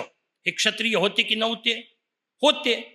परशुरामांच्या सगळ्या निक्षत्रियकरणानंतरही दशरथ होते की नव्हते? दशरथाचे वडील अज, त्यांचे वडील रघु, दिलीप, रघु त्यांचे वडील दिलीप, हे सगळे होते. यांच्यातल्या एकालाही भगवान परशुरामांनी मारलेलं नाही. दुसऱ्या बाजूला जनक, जनक ही पदवी आहे, ते काही नाव नव्हतं त्यांचं. सीतेचे वडील, त्यांचं नाव सीरध्वज. त्या सीरध्वज जनक, त्यांचे सगळे भाऊबंद जशाला तसे होते. त्यांनापैकी कोणालाही मारलं नाही, कारण सत्शील होते, चांगले होते. या सत्शीलांना मारलेलं नाही, चांगले होते त्यांना मारलं नाही. उन्मत्त झालेले जे होते, आश्रमात घुसून जमदग्नींवर प्रहार करणारे जे होते, रेणुकेला 21 वार करणारे होते, त्यांच्याशी काही शिष्टाई करायची होती? कोणाशी कसं वागावं कळलं तर पाहिजे की नाही? खूप चांगली असते मानवतेची भूमिका वगैरे, खूप चांगली असते, पण ती माणसांना लावायची असते, पशूंना नाही, राक्षसांना नाही. देवी सीतेचं अपहरण केल्यानंतर रामचंद्रांनी जर पत्र पाठवलं असतं का रावणा, तू माझ्या बायकोचं अपहरण करून आंतरराष्ट्रीय कायद्याचं उल्लंघन केलेलं आहे, मी तुझ्या यशोबामध्ये हेगच्या न्यायालयात खटला टाकेल, रावण जन्मात मानत होता का हो? रावणाला जी भाषा कळते त्याच भाषेत उत्तर द्यायचं असतं. दुर्योधनाला सगळं समजावून सांगितलं, ऐकत नाही म्हटल्यानंतर जी भाषा कळते त्या भाषेत उत्तर देणे यालाच अहिंसा म्हणतात. अहिंसा शब्दाचा अर्थ नेभळटपणे बसून राहणे, कोणी येऊन मला मारून जा, याला अहिंसा म्हणत नाही. तुमच्या माझ्याकडे उपनयन संस्कार सांगितलाय, त्या उपनयन संस्कारात त्या बटूच्या हातात दंड दिला जातो आणि तो देताना त्याला जी प्रतिज्ञा दिली जाते. अडचण एकच आहे, संस्कृत आम्हाला कळतच नसल्यामुळे काय म्हटलं ते बटूलाही कळत नाही, बटूच्या बापाला तर संबंधच नाही. त्या बटूला प्रतिज्ञा दिली जाते हातात दंड देताना, तू हून कोणावर आक्रमण करू नको, पण अंगावर कोणी आला तर मार खाऊन घरी येऊ नको. बलदंड शरीर असले पाहिजे, मजबूत ताकद असली पाहिजे. निदान ठीक आहे, तुम्ही होऊन कोणाला आक्रमण करायला जाऊ नका, पण घरात चोर आला तर त्याच्याशी काय सौजन्याने वागायचं असते का? तुकाराम महाराजांनी आम्हाला सांगितलं, भले तरी देऊ कासेची लंगोटी, नाथाळाचे माठी घालू काठी. तुका म्हणे आयशा नरा, मोजूनी माराव्या पैजारा. हेच हिशोब आहे. इथं नसते अहिंसेची भाषा करायची. समोरचा येतो, आमच्या सैनिकांची मुंडके कापून घेऊन जातो आणि आम्ही आपले तीव्र निषेध, काय बोडख्याचा तीव्र निषेध, ही पद्धत नसते. ज्याला ज्या भाषेत कळतं त्याच भाषेत उत्तर द्यायचं असतं. हे आम्हाला कथांनी सांगितलं, पण आम्ही कथा फक्त वाचून सोडून दिल्या. आणि मग तसं न केल्यामुळे काय झालं, त्याचं उत्तर आहे सहस्रार्जुन एवढा माजला. या माजलेल्या सहस्रार्जुनाच्या भरोशावर पुढं रावण सीतेला उचलू शकला. केव्हा उचलू शकतो रावण सीतेला? जेव्हा त्याला इथले 1000 हात मदत करतात. जेव्हा इथलेच 1000 हात मदत करतात तेव्हा बाहेरचा शत्रू ताजमहालपर्यंत येऊ शकतो, नाहीतर नसता आला. 26-11 आपल्याला माहिती आहे सगळ्यांना. बाहेरचा शत्रू जिंकणं फार सोपं असतं. आतले मदत करणारे 1000 हात जे कापतात त्यांना परशुराम म्हणतात. परशुराम आतले कापतात, मग राम बाहेरच्यांना मारू शकतात. तेव्हा 1000च होते, आता लाखो आहेत. किती परशुराम लागतील? पण आमच्याजवळ परशु जाऊ द्या, साधी काठी नाहीये घरामध्ये. याचा अर्थ हत्यार बाळगा सांगत नाहीये, नसलेले अर्थ काढू नका, पण निदान प्रतिकार करण्याची मानसिकता तर ठेवा. बरं ठीक आहे, नका बाकीचे शास्त्रदृष्ट्या तर प्रतिकार करा. जो माझ्या संस्कृतीला नावं ठेवतोय त्याला उत्तर मी देईल एवढं तर करा. त्याच्यासाठी अभ्यास करा. एक ग्रंथ पकडा, एकेका ग्रंथाचा एक एक अभ्यासक तयार होणे गरज आहे काळाची. जेवढ्या अभिमानाने सांगता ना माझ्या घरात 40 इंचाचा टीव्ही आहे, तेवढ्या अभिमानाने सांगता आलं पाहिजे माझ्याजवळ रामायण आहे. जेवढ्या अभिमानाने सांगता ना डबल डोअरचा फ्रीज आहे, असलाच पाहिजे. कोणीतरी जरी याला सांगत नाही, पण डबल डोअरचा फ्रीज जर घरात असेल तर सोबत भगवद्गीतेचं 4 इंचाचं पुस्तकही असलं पाहिजे. आणि ते वाचलं पाहिजे आणि कळलं पाहिजे, वापरलं पाहिजे. हिशोब आपल्याला सांगितले. पुराण प्रवचन केवळ मेल्यावरचा स्वर्ग नाही, हे सगळे हिशोब आपल्याला सांगितले. परशुरामांनी हातात शस्त्र घेतलं, 21 वेळा निक्षत्रिय करायची होती. याचा अर्थ दिसले ते जर मारायचे होते, ते 21 वेळा करायची काय गरज होती? एका त्याच्यात संपत होती की नाही केलं. 21 वेळा फिरले, जे जे उन्मत्तपणे समोर आले तेवढे मारले. पुढचा सगळ्यात महत्वाचा भाग आहे, या परशुरामांच्या सगळ्या पराक्रमात कुठलाही स्वार्थ नव्हता, म्हणून जमवलेलं राज्य परशुरामांनी वापरलं नाही. ते सगळंच्या सगळं राज्य मातृतीर्थावर येऊन त्यांनी यज्ञ केला. मोवाळ म्हणतात त्याला, माहुरला. त्या मातृतीर्थावर यज्ञ केला. यज्ञ करून सगळी जमीन कश्यपांना देऊन दिली. म्हणून तेव्हापासून पद्धत पडली, ज्याला गोत्र आठवत नसेल त्याचं कश्यप लावत जा, कारण सगळे कश्यपांची संतती. म्हणून कश्यपांना सगळी जमीन दिली. कश्यपांनी अद्भुत वाक्य वापरलं, जर तुम्ही सगळी जमीन मला दान दिली तर आता याच्यावर राहायचा तुम्हाला अधिकार नाही. भगवान परशुराम म्हणतात बरोबर आहे, शास्त्रदृष्ट्या योग्य आहे, कारण जी मिळालेली सगळी जमीन दिली, उरलेली जे चांगले राज्य आहे त्यांची आहे, तिथं मी जाऊन राहणार नाही. यांनी समुद्राला जमीन मागितली, समुद्र मागे सरकला, तिथं समुद्रावर नवीन जमीन निर्माण केली. भर टाकून समुद्राला मागे सरकवत जमीन निर्माण करण्याचा पहिला प्रयोग भगवान परशुरामांनी केला. किती मोठी जमीन तयार केली, ज्याला आपण सध्या कोकण म्हणतो, तो संपूर्ण शूरपारक प्रांत तयार केला, संपूर्ण नवीन जमीन तयार केली, तिथं लोक नेले, त्या नेलेल्या लोकांना वसवलं, त्या सगळ्यांवर चांगले संस्कार केले, कारण एकदा ते 21 वेळा हातात शस्त्र घेतल्यानंतर पुन्हा वापरल्याचा उल्लेख नाही. बरं, तेच धनुष्य ज्या धनुष्याने सहस्रार्जुन मारला ते यांनी जनकाला ठेवायला दिलं. म्हणजे पुन्हा क्षत्रियांचा संबंध नव्हता असं नाही, जनकालाच दिलं. तेच धनुष्य भगवान रामचंद्रांच्या हातून तुटलं, ज्याचा उल्लेख वापर परशुरामांनी केला होता. जे त्रिपुरासुराला मारण्याकरता भगवान शंकरांनी वापरलं, जे परशुरामांनी सहस्रार्जुनाला मारायकरता वापरलं, ते भगवान रामचंद्रांच्या हातून खंडित झालं. त्यावेळा भगवान परशुराम म्हणतात ते जुनच झालं होतं. जे उचललं नव्हतं ते म्हणे जुनच झालं होतं. म्हणे एक काम कर, माझ्या हातातले या धनुष्याला दोरी लावून दाखव. म्हणून त्यांनी आपल्या हातातलं ते शार्ंग नावाचं धनुष्य दिलं. मजेदार रचना आहे. ते साहित्य संमेलन पाहिले का? जुना अध्यक्ष नवीन अध्यक्षाच्या गळ्यामध्ये माळ घालतो, तसं परशुरामाने भगवान रामाच्या हातात धनुष्य दिलं. आतले मी संपवले, आता बाहेरचे तू पहा. नाही का? याला सत्तांतर असं म्हणतात. मस्त रचना आहे. एकमेकाच्या समोर आलेले दोनच अवतार आहेत हे. बाकीचे कुठलेच अवतार भगवान विष्णूचे एकमेकाच्या समोर नाही आलेले, वेगवेगळे झाले. पण राम आणि परशुराम मात्र एकमेकाच्या समोर आलेले अवतार. त्या परशुरामांनी नंतर आपला वापर योग्य लोकांना शिकवण्यासाठी केला. क्षत्रियांना इथून तिथून विरोध केलेला नाही, कारण त्यानंतर शिकवलेला मोठा क्षत्रिय तुम्हाला सांगतो महाराज भीष्म. भीष्मांना ज्ञान त्यांनी दिलंय, भीष्मांना त्यांनी शिकवलंय. तुम्ही म्हणाल एकच भीष्म का? परशुरामांनी शिकवावं अशा लायकीचे नुसते नव्हतेच दुसरे कुठे, ते मी काय करू त्याला? परशुरामांनी शिकवावं अशा लायकीचाही भेटला पाहिजे ना, नाही का? एकच भीष्म भेटले, भीष्मांना शिकवलं नाही असं नाही, कर्णालाही शिकवलं, पण त्याच्या बेमानीमुळे त्याला शाप दिला वगैरे कथा मी आपल्याला सांगितली होती. हे सगळे परशुरामाचे हिशोब आपल्या समोर आले. या परशुरामांनी पहिल्यांदा हे सगळं करण्याच्या आधी माता पित्यांचे ते शव घेतले, मोठी हे केली, दोन्ही बाजूनी परडी तयार केली आणि जाऊन पोचले दत्तात्रेयांच्या याच्याकरता. कारण रेणुकीने सांगितलं होतं दत्त महाराज माझी अंत्यक्रिया सांगतील, म्हणून हे माहूरला येऊन पोचले. काल परवा जे कज्जल तीर्थ सांगितलं होतं ना, तिथं येऊन पोचले. त्या कज्जल तीर्थावर यांनाही तसंच दर्शन झालं. म्हणून तसं दर्शन झाल्यानंतर त्यांनी त्या दत्तात्रेयांना विनंती केली आपलं मूळ रूप दाखवा. मग दत्तात्रेय प्रगट झाले. दत्तात्रेयांनी सगळं कर्मकांड सांगितलं, परशुरामांनी कर्मकांड केलं. 5व्या दिवशी अचानक त्यांना इच्छा झाली आणि जोरात ते आई म्हणून ओरडले.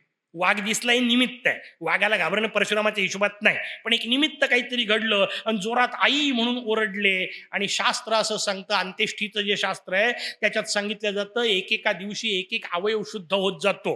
5व्या दिवशीपर्यंत फक्त मस्तक शुद्ध होतं आणि 5व्या दिवशी यांनी चुकून हाक मारली. आई जगदंबा रेणुका तशीच प्रगट झाली आणि म्हणून ती फक्त मस्तकाकारच प्रगट झाली.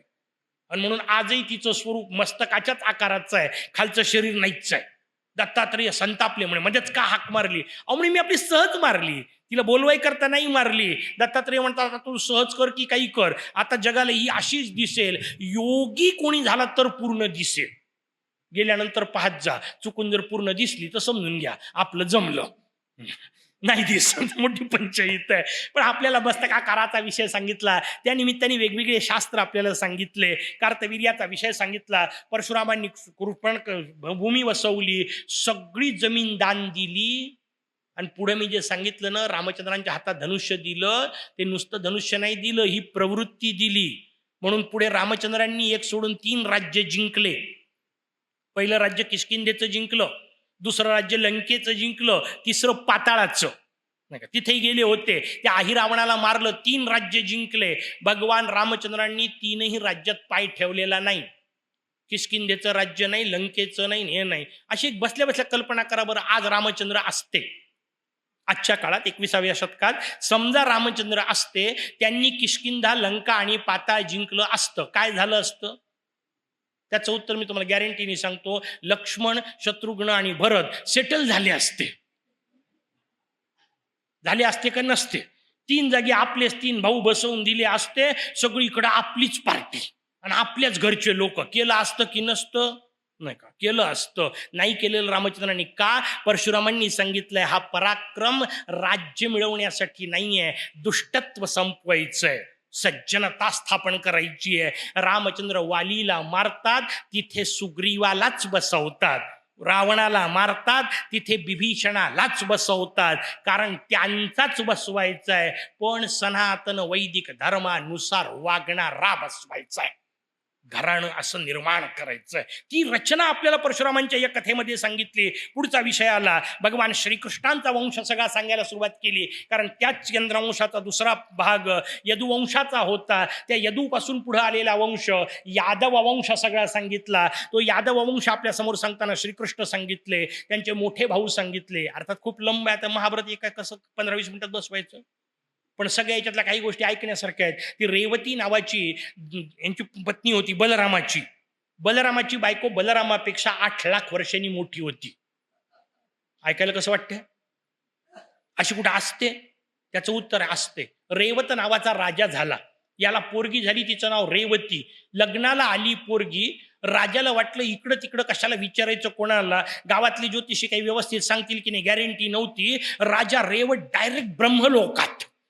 काय माणसं होते ना भारतातले, म्हणे नाही तरी सगळ्या गाठी स्वर्गातच पडलेल्या असतात. ब्रह्मदेवानी ठरवले तर ब्रह्मदेवालाच विचारू डायरेक्ट, नाही का. ब्रह्मलोकात जाऊन पोहोचला. ब्रह्माजी म्हणतात की डोकं आहे की नाही, तू वापस जाईपर्यंत तिकडं किती युग झाले असतील. गेलं तुझं सगळं राज्य, गेलं माणसं गेले, सगळं गेलं. तू इकडं आला तेव्हा त्रेतायुग चालू होतं, आता द्वापार संपायची वेळ आली. ताबडतोब जा, द्वारका नावाची नगरी सापडेल, तिथं बलराम नावाची व्यक्ती सापडेल, आपली पोरगी देऊन दे. आणि वरून आकाशातून उतरले 2 जण बापले, नाही का. हे गेले तेव्हा त्रेतायुग होतं, वापस आले तेव्हा द्वापार युग संपलं. का? कारण द्वापार आणि त्रेतायुगाचा हिशोब पृथ्वीच्या हिशोबात चालतो, आकाशामध्ये हे नियम लागत नाहीत. याला सापेक्षतावाद असं म्हणतात. इथले नियम आकाशात लागू नये. म्हणून तुम्हाला आम्हाला वर्ष किती? 365 दिवसाचं. पण समजा तुम्ही गुरुवर फ्लॅट घेतला तर वर्ष 12 वर्षाचं. आपले 12 वर्ष होतील, त्याचं 1 वर्ष होणार आहे. शनीवर जर फ्लॅट घेतला तर तुमचे 30 वर्ष, तेव्हा त्याची 1 चक्कर. कारण वर्ष शब्दाचा अर्थ सूर्याच्या भोवती 1 प्रदक्षिणा ना. तुमच्या माझ्या पृथ्वीच्या 12 प्रदक्षिणा, 13 प्रदक्षिणा होईपर्यंत गुरु महाराज एकदाच फिरतात. शनी महाराज 30 वर्षात एकदा फिरतात. प्लुटोपर्यंत जाऊन पोहोचा, ब्रह्मलोक त्याच्या खूप पुढे आहे. वापस येईपर्यंत 8 लाख वर्ष होऊन गेले होते. पण बलराम म्हणतात हरकत नाही, चालते. बलरामाने स्वीकारली आणि बलरामाचं एकदा लग्न झालं की मग या बुवानी आपला संकल्प सोडला. भगवान श्रीकृष्ण 16,108. त्यांना एकच बायको, 2 पोरं, सुटसुटीत संसार होता बलरामाचा. यांचं सगळंच आवाढव्य होतं. 16,108 बायका, त्या प्रत्येकीला 10 लेकरं. लक्षात कसे ठेवत असतील हाच मला प्रश्न पडतो. एवढे नावं कुठून शोधून काढले असतील आणि लक्ष, ते मिल्टीचं असं बॅरक नंबर असते ना, तसं काहीतरी करत असतील भगवान श्रीकृष्ण. हे सगळे 16,108 बायकांचे 10-10 लेकरं यांच्या समोर तयार झाले आणि हे सगळे यांच्या समोर मारल्या गेले. नवे यांनीच प्रतिज्ञा केली होती, कारण यांच्या सांब नावाच्या मुलाचं चरित्र सांगितलंय. तो सांब भगवान शंकराच्या कृपेने झाला. आता मला सांग, पोरग व्हाय करता जर शंकराची आराधना कराल तर घराचा कैलास केल्याशिवाय राहील का पोरग? कोणाची उपासना कशा करता करायची कळलं पाहिजे की नाही, नाही का. यांनी शंकराची उपासना केली. का? कारण ते जांबुवतीचं लेकरू आहे. जांबुवतीची कथा येईल उद्या, जेव्हा श्रीकृष्ण चरित्र आपण पाहू त्यावेळेला जांबुवतीची कथा येईल. त्या जांबवतीच्या पोटी सांब नावाचा जन्माला आला. पोरग इतकं नालायक, घरी सगळे ऋषीमुनी यायचे.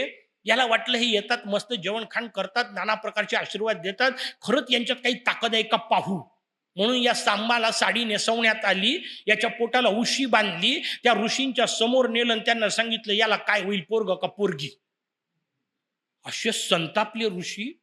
श्रीकृष्ण भूमीवर असताना पोरग एवढे माजलेत, मी नसल्यावर तर वाट लावून टाकतील, नाही का. भगवान श्रीकृष्ण गेल्यावर कसं होईल. ऋषींनी शाप दिला, याच्या पोटातून आत्ता मुसळ बाहेर पड, नाही का. पोट सोडलं की पोटातून मुसळ बाहेर पडलं आणि मग पोरांची पाचावर धारण बसली. पोरांनी दोन्हीकडचे आजोबा पकडले, इकडचे उग्रसेन आणि तिकडचे शूरसेन. दोन्हीकडचे आजोबा पणजोबा, ते पणजोबा पकडले, कारण म्हाताऱ्याला मरायची भीती पहिले ना. त्याच्यामुळे यांनी सगळे यादव मरतील म्हणून सांगितलं, ते पकडले. त्यांनी एक कारागीर बोलवले, नाना प्रकारे त्याचा चुरा केला, समुद्रात फेकला. पण ऋषींच्या शापातून आलेलं आहे, त्या लोहापासून गवत तयार झालं. लोहापासून जे झालं त्याला लव्हाळं म्हणण्याची पद्धत पडली. धारदार ते गवत तयार झालं. सगळे यादव प्रभास पट्टणला गेले, दारू पी पी पिले, एकमेकाला मारलं. शस्त्रास्त्र संपल्यानंतर या गवतानी एकमेकाचे गळे कापले. भगवान श्रीकृष्णाचे नातेवाईक दारू पिऊन मेले. काय भयानक अवस्था आहे. ज्या दारूनी कृष्णाचा वंश मातीत घातला, आपला कसा चालल एवढं तर निदान कळलं पाहिजे. सगळे यांच्या समोर मेले. एक लहानसा तुकडा त्याचा उरला, तो समुद्रात फेकला. एका मासोळीनी गिळला, मासोळी पकडली, ती एका कोळ्यानी तिच्या पोटातून निघालं. त्यांनी एका धनुर्धाराला विकलं. त्यांनी त्याचा बाण तयार केला आणि तो बाण भगवंताच्या पायात बसला. तो येऊन पारधी विचारतोय, विनंती करतोय, भगवंत चुकून झालं. म्हणजे काही चुकून नाही झालं, शापच होता. सगळे यादव या लोखंडाने मरतील म्हणजे मी सगळ्यात मोठा की नाही, मला मोठा तुकडा. हे सगळे यादव यांच्या समोर जन्माला आले आणि यांच्या समोर मेले, तरी ज्यांच्या चेहऱ्यावरचं हास्य हललं नाही. भगवान त्याला म्हणतात. श्रीकृष्ण समजून घेतले पाहिजे. जेलमध्ये जन्माला आले, हसत होते. कृष्णचरित्र हे ऐकायचं फक्त, करता कुठे येते? काहीच करता येत नाही. करण्याचं चरित्र रामचरित्र. कृष्ण भगवान जन्माला आले, जेलमध्ये हसत होते. बाहेर पडले, हसत होते. यमुनेला पूर आला तरी हसत होते. यमुनेच्या पलीकडे गेले तरी हसत होते. लोण्याने दुधाने खेळत होते तरी हसत होते. पूतनेचं विष पिता नाही हसत होते. गळ्यात फुलांच्या माळा पडल्या तेव्हाही हसत होते. सर्पावर नाचले तेव्हाही हसत होते. डोक्यावर दह्याचा हांडा होता तरी हसत होते. गोवर्धन उचलला होता तरी हसत होते. एकही नव्हती तरी हसत होते. 16,108 असून हसत होते. एक भेटली तर माणसाचं हसणं गायब होते ना. 16,108 असून हसत होते. प्रत्येकीला 10-10 लेकरं झाले तरी हसत होते. ते सगळे यांच्या समोर मेले तरी हसत होते. येताना चेहऱ्यावर जे हास्य होतं, जाताना तेच हास्य होतं. म्हणून त्यांना भगवान म्हणतात. जीवन असं आनंदाने जगता आलं पाहिजे. सगळं आलं आनंद, सगळं गेलं आनंद. भगवंतानी आपल्याला ते शिकवलं. कथा त्याच्यासाठी ऐकायच्या असतात, 56 भोग नाही नुसते. हे 56 भोग आहे. आयुष्यात आलेले सगळे 56 भोग ज्याला घेता येतात त्याला भगवान श्रीकृष्ण म्हणतात, नाही का? आपल्या वाट्याला आलेले 2-4 भोग करता करता आपली हाल होतात. आपण भगवान कृष्णाचं कोण्या तोंडाने चरित्र गायचं? समजून घेण्याचं चरित्र आहे. त्या ऋषांना भगवान श्रीकृष्णाचं चरित्र सांगितलं. विदुरांचा विषय बोलता बोलता आला आणि सांगताना गृत्समदालांनी प्रल्हादाला सांगितलं, म्हणे हे जे विदुर आहेत हे यमराज होते. म्हणे यमराजासारखा अद्वितीय माणसाला दासीपुत्र का व्हावं लागलं? म्हणे त्याचं कारण घडलं. त्यांना शाप मिळाला मांडव्य ऋषींचा. मांडव्य नावाचे एक ऋषी झाले. या मांडव्य ऋषींना एका राजाने पकडलं, कारण चोर चोरीचं द्रव्य घेऊन निघाले. जाता जाता मांडव्यांच्या समोर त्यांनी फेकून दिलं. शिपायांनी पकडलं. राजा काहीतरी संतापात होता. राजाने धरलं आणि यांना सुळावर चढवलं. सुळावरची शिक्षा ही ऐकायलाच भयानक आहे. उंच टोकदार खांबा केलेला असतो, वर बारीक टोक असतं, त्याच्यावर माणसाला झोपवायचं. त्याच्या वजनाने ते टोक जाते पोटात. माणूस जगतही नाही मरतही नाही, अशी भयंकर वेदनादायी शिक्षा. यांना त्या सुळावर चढवलं. हे तेवढ्याही अवस्थेमध्ये गजानन गजानन करतायत, अनुष्ठान करतायत. नंतर राजाला कळलं अशी अशी चूक झाली. राजा दुसऱ्या दिवशी येऊन पाया पडला. राजाने काढलं कसं बस, पण ते टोक आतमध्येच राहिलं. याने सांगितलं, तुला मी काही म्हणणार नाही का, तुझी चूकच नाहीये, तुला काही कळलंच नव्हतं, मला ही पंचायत का झाली? डायरेक्ट विचारतो त्याला. हे थेट यमराजाकडे. यमराजाला सांगितलं, म्हणजे काय मूर्खपणा आहे, मी असं काय पाप केलं होतं की ज्याचं मला एवढं मोठी शिक्षा मिळाली? यमराजाने सांगितलं, आपली सगळी वही पाहून, ते फार महत्वाचं आहे, वही त्याच्याजवळ पक्की असते. आपल्या कामाचं तेवढं आहे ना, त्याच्याजवळ वही पक्की असते आणि त्याचा CCTV कॅमेरा करप्ट होत नसतो, पक्का आहे. चित्रगुप्ताचं एक न एक रेकॉर्ड ठेवलेला असतो. बाकी कोणी पाहो की न पाहो, तो पाहतोय. कायम लक्षात ठेवा. त्यांनी आपलं वही खातं काढलं आणि सांगितलं, म्हणे तुम्ही 5 वर्षाचे होते तेव्हा एक किडा चालला होता, तुम्ही एक काटा घेतला आणि त्या किड्याला टोचला आणि त्या किड्याला त्या काट्यावर गोल गोल फिरवलं, म्हणून तुमच्या वाट्याला हे आलं. पेरिले तैसे उगवते. जे केलं ते तुम्हाला वाट्याला आलं. पण मांडव्यांनी सांगितलं, अरे म्हणे मूर्खा, मी 5 वर्षाचा होतो तेव्हा मला कळत होतं का? आणि म्हणून मांडव्यांनी नियम टाकून दिला, 8 वर्षाच्या खालच्या लेकराच्या हातून घडलेल्या कुठल्याही गोष्टीचं त्याला पाप लागणार नाही. यमाच्या कायद्यात दुरुस्ती, याला म्हणतात भारताचे ऋषी.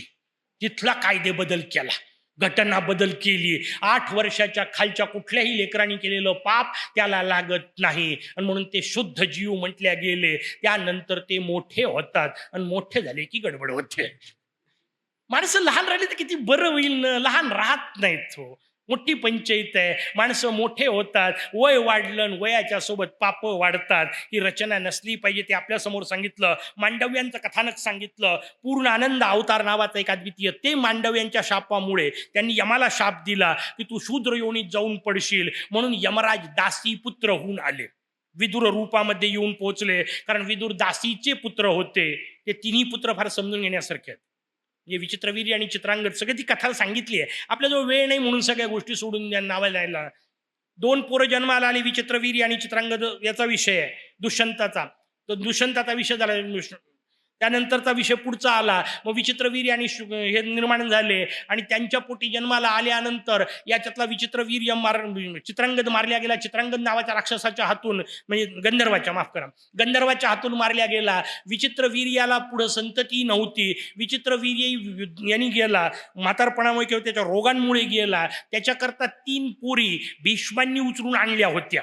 त्यातली अंबा निघून गेली. ती पुढे भीष्माला मरण्याकरता शिखंडी म्हणून कारण ठरली. सगळ्या कथा आपल्याला सांगितल्या. अंबा आणि अंबालिका 2 उरल्या. त्या अंबालिका आणि अंबिका, त्या अंबिका आणि अंबालिकाच्या पोटी भगवान व्यासांनी नियोग केला आणि त्यातून हे 2 जण जन्माला आले. व्यास अत्यंत उग्र रूपात जाऊन पोचले. अंबिकेने डोळे मिटून घेतले म्हणून तिला जन्माला आलेलं पोरग आंधळ आलं. दुसरीकडे अंबालिका, व्यास तिथं जाऊन पोचले, त्यांच्याकडे पाहून अंबालिका पांढरी फट्ट पडली म्हणून तिच्या पोटी कोड असलेला पंडू जन्माला आला. त्या रोगाला पंडू रोग म्हटल्या गेलो. पुढे पंडूला झालेला रोग, पांढरा चट्टे असणे, हा पुढचा प्रकार निर्माण झाला. हे दोघही असे का जन्माला आले त्यातला तो भाग समजून घ्यायचा, बाकीचं नकाच विचारत बसू. व्यासांनी असं केलं का, तसं झालं का, तेव्हा होतं तर आता चालते का, याच्यासाठी कथा नाही. जन्माला लेकरू येत असताना माता पित्यांच्या मनात चालणाऱ्या भावनांचा परिणाम संततीवर होतो, एवढं महत्वाचं आहे. आणि त्याच्यामुळे जेव्हा केव्हा संतती उत्पन्न करायची असेल तेव्हा ईश्वरी प्रणिधानाने, ईश्वरी संकल्प करत, भगवंताचं नाव घेत ती गोष्ट घडली तर भगवत भक्त जन्माला येतो. माता पिता गंमत म्हणून करतात, पोरग माता पित्याची आयुष्यभर गंमत करते. पेरिले तैसे उगवते. प्रत्येक गोष्ट आपल्याकडे फार शांतपणे सांगितली. हे ऐकलं नाही आपण म्हणून पुढचे निर्माण झाले प्रश्न. या पद्धतीतला विषय आपल्या समोर सांगितला. मग तिसरीला सांगण्यात आलं, तू जा. दासी पाठवण्यात आली. ती आपला धर्म आहे असं समजून गेली म्हणून तिच्या पोटी धार्मिक पोरग जन्माला आलं. म्हणून विदुर दासी पुत्र असून अद्वितीय नीतिमान होते. विदुर नीती नावाने या देशामध्ये नीती प्रसिद्ध झाली. अद्वितीय उपदेश त्यांनी केला. जितकी भगवद्गीता महत्वाची आहे तितका भीष्मांचा उपदेश महत्वाचा आहे आणि तितकीच विदुर नीती महत्वाची आहे. काय सुंदर उपदेश दिला हो भीष्मांनी. पण विषय निघाला म्हणून आठवतो, भीष्म सुंदर उपदेश देत आहेत आणि भीष्मांनी उपदेश देता देता द्रौपदी हसली. नाहीये मुद्गलातली कथा पण आठवली, आपल्या कामाची म्हणून सांगून ठेवतो. द्रौपदी हसली. भीष्म विचारतात, त्या शरपंजरी पडलेल्या अवस्थेत, युद्ध वगैरे सगळं संपलंय, शरपंजरी पडलेल्या अवस्थेत भीष्माचार्य विचारतात, बेटा का हसली? द्रौपदी म्हणते, नाही सहज हसली. भीष्म म्हणतात, काय गोष्टी सांगते, तुझ्या हसण्या पैता अख्खं महाभारत झालं, तू कुठं सहज हसत असते का? खरं सांग का हसली? तिने भीष्मांना त्या शरशय्येवरच्या बाणांपेक्षा बोथट प्रश्न विचारलाय. टोकदार प्रश्न विचारलाय. ती म्हणते, मारी सगळा उपदेश करताय, एवढं तत्वज्ञान सांगताय, ज्या वेळा भर सभेत माझं वस्त्रहरण केलं तेव्हा हे ज्ञान कुठं गेलं होतं? भीष्माला अर्जुनाचे बाण परवडले, हिचा बाण नाही परवडला. व्यथित झाले भीष्म.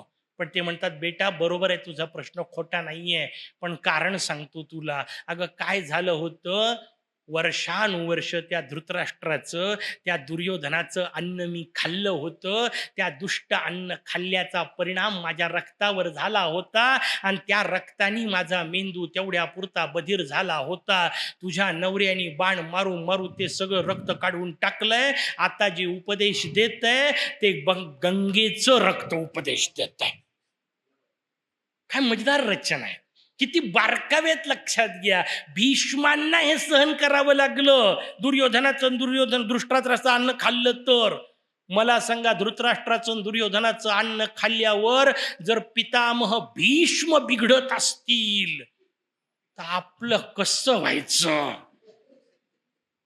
महायोगी अद्वितीय सम्राट असण्यासारखी अवस्था असलेले ज्ञानाचे या अर्थाने, कारण भगवान श्रीकृष्ण पाया फक्त भीष्मांच्या पडायचे. ते दोघेही एकमेकाच्या पाया पडायचे. कृष्णाच्या पाया भीष्म पडायचे, भीष्मांच्या पाया कृष्ण पडायचे. ही ज्यांची योग्यता, त्यांनी चुकीच्या माणसाचं अन्न खाल्लं तर बिघडतं. आपण तर पाहिलं तरी बिघडल नाही का. दुकानाकडं पाहत सुद्धा जाऊ नका चुकीच्या. किती विचार आहे आपल्याकडे. तो भीष्माचा विचार आपल्या समोर सांगितला, विदुरांचा विषय सांगितला, मांडव्यांची कथा आपल्या समोर सांगितली, पुढे पूर्ण आनंद नावाचा अवतार सांगितला. लक्ष्मीनी प्रश्न विचारला भगवान विष्णूंना, तुम्ही ध्यान कोणाचं करता. ते सगळ्या देवतांचं आलं पाहिजे ना.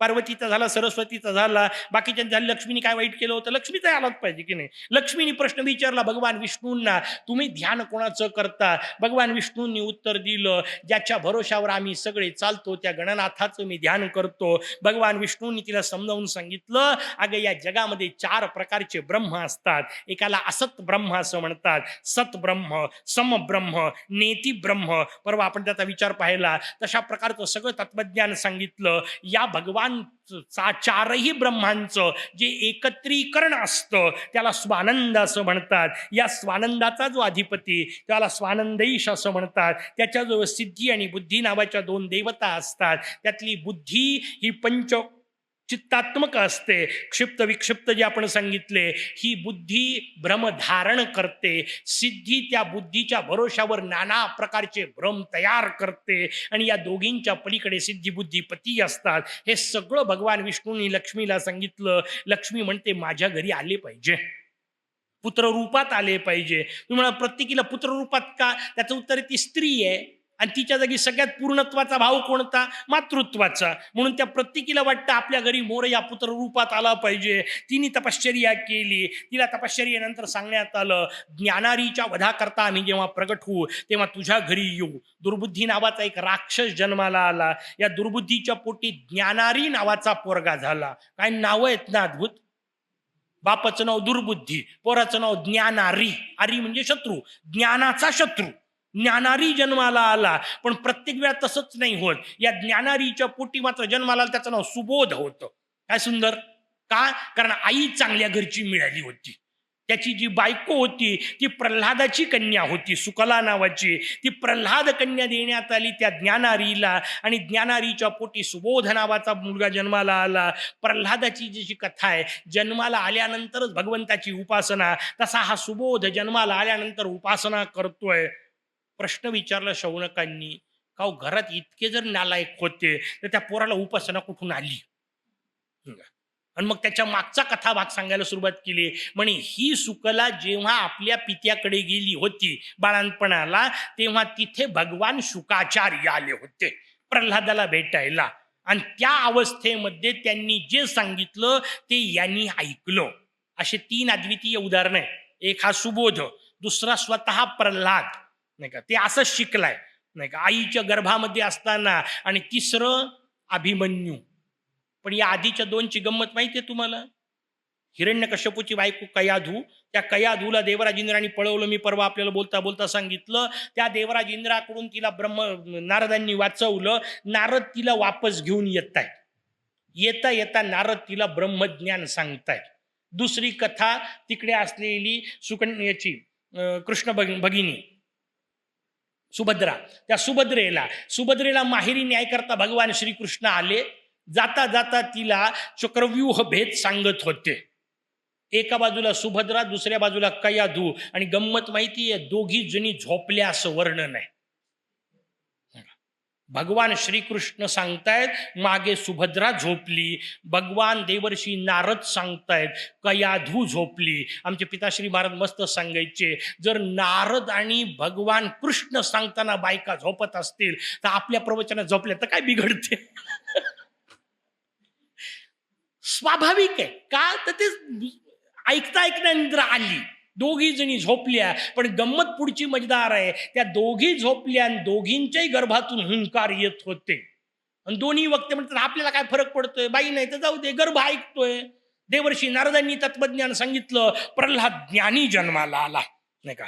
अभिमन्यूलाही सांगितलं, अभिमन्यूला चक्रव्यूह भेदन कळलं. पण पंचायत ही झाली की मध्येच कृष्णाला कळलं, झोपली. त्यांनी पुढचं सांगणं बंद केलं.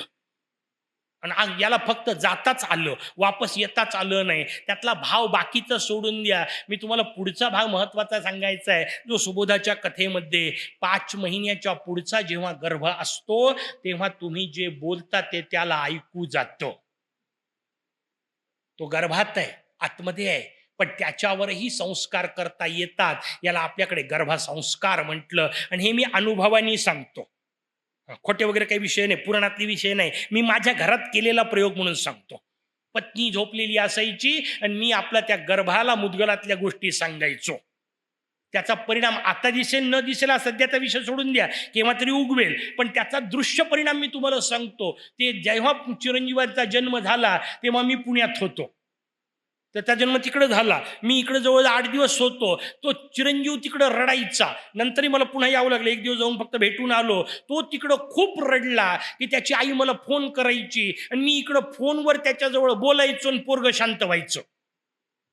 ती म्हणे याने तुम्हाला पाहिलंच तर नाही, एका दिवसापुरते आले होते, 2 तास थांबले होते, पुन्हा वापस गेले तुमच्या कामाच्या हिशोबामध्ये, पोरग शांत कसं होतं? म्हटलं त्याला माझा आवाज माहिती आहे, कारण मी त्याला रोज ऐकवत होतो. त्याला तो आवाज माहिती आहे आणि मी फोनवर बोललो तरी पोरग शांत होतं. हा मी माझा अनुभव सांगतो, पुराणातल्या गोष्टी नाही.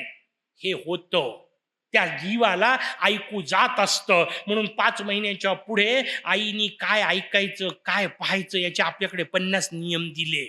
का? कारण ही जे ऐकणार त्याच्यानुसार ते तयार होणार. म्हणून ते संस्कार जन्माला येण्याच्या पूर्वी अन्नावर संस्कार, जेवणाच्या पूर्वी दळण्यापासून संस्कार होते. म्हणून ओव्या गात गात दळत होते, त्या अन्नावर संस्कार होत होता. ते सगळे विचार आपल्या समोर सांगितले. या सुबोधाने ऐकलं, शुकाचार्यांनी सांगितलेलं. शुकाचार्य प्रल्हादाकडे येऊन पोहोचले. शुकाचार्यांनी कथावाक सांगितला. म्हणे एकदा सगळे देव आणि ऋषी एकत्र जमले आणि त्या सगळ्या देव ऋषींनी सांगितलं सगळ्यात मोठं दैवत कोणतं. प्रत्येक जण आपापल्या देवाचं नाव घेत होता. शेवटी सगळ्यांनी मिळून सांगितलं वेदांपेक्षा मोठं ज्ञान कोणाजवळ नाही, आपण वेदांना विचारू. 4ही वेदांना बोलावण्यात आलं आणि 4 वेदांनी मिळून सांगितलं की मी सांगतो, आम्ही सगळेजण. ऋग्वेदांनी सांगितलं अनेक प्रकारचे ब्रह्म असतात. अन्नालाही ब्रह्म म्हणतात, प्राणालाही ब्रह्म म्हणतात, मनालाही ब्रह्म म्हणतात, ज्ञानालाही ब्रह्म म्हणतात. या सगळ्यांना ब्रह्म म्हणतात, पण या सगळ्यांचा जो प्रमुख त्याला ब्रह्मणस्पती म्हणतात. ऋग्वेदाचा हिशोब. यजुर्वेदांनी सांगितलं हे जे सगळे ब्रह्म आहेत हे एकत्र आले की त्याला स्वानंद म्हणतात, त्याचा जो प्रमुख त्याला स्वानंदैश म्हणतात. सामवेदांनी सांगितलं जे जे मनानी आणि वाणीनी करता ओळखता येतं त्याला ग म्हणतात, जे मन आणि वाणीच्या अतीत असतं त्याला न म्हणतात. हे 2 एकत्र आले की गण तयार होतं, त्यांचा जो पालक त्याला गणपती असं म्हणतात. अथर्ववेदांनी सांगितलं जे जे जन्माला येतं ते ते नष्ट होत असतं, उपजे ते ते नासे. हा नियम आपल्याला सांगितला. हे सगळ्या वेदांनी सांगितलं आणि 4 वेदांनी मिळून सांगितलं. एका गणेशापेक्षा मोठं तत्व काही नाही. ते सगळं सुबोधाने ऐकलं. म्हणून सुबोध ज्ञानासह जन्माला आला आणि जन्माला आल्या आल्या त्यांनी सांगितलं न गणेशात परम ब्रह्म, न गणेशात परम तपहा, न गणेशात परम कर्म, ज्ञानम न गणपात परम. गणेशापेक्षा मोठं तप नाही, गणेशापेक्षा मोठा जप नाही,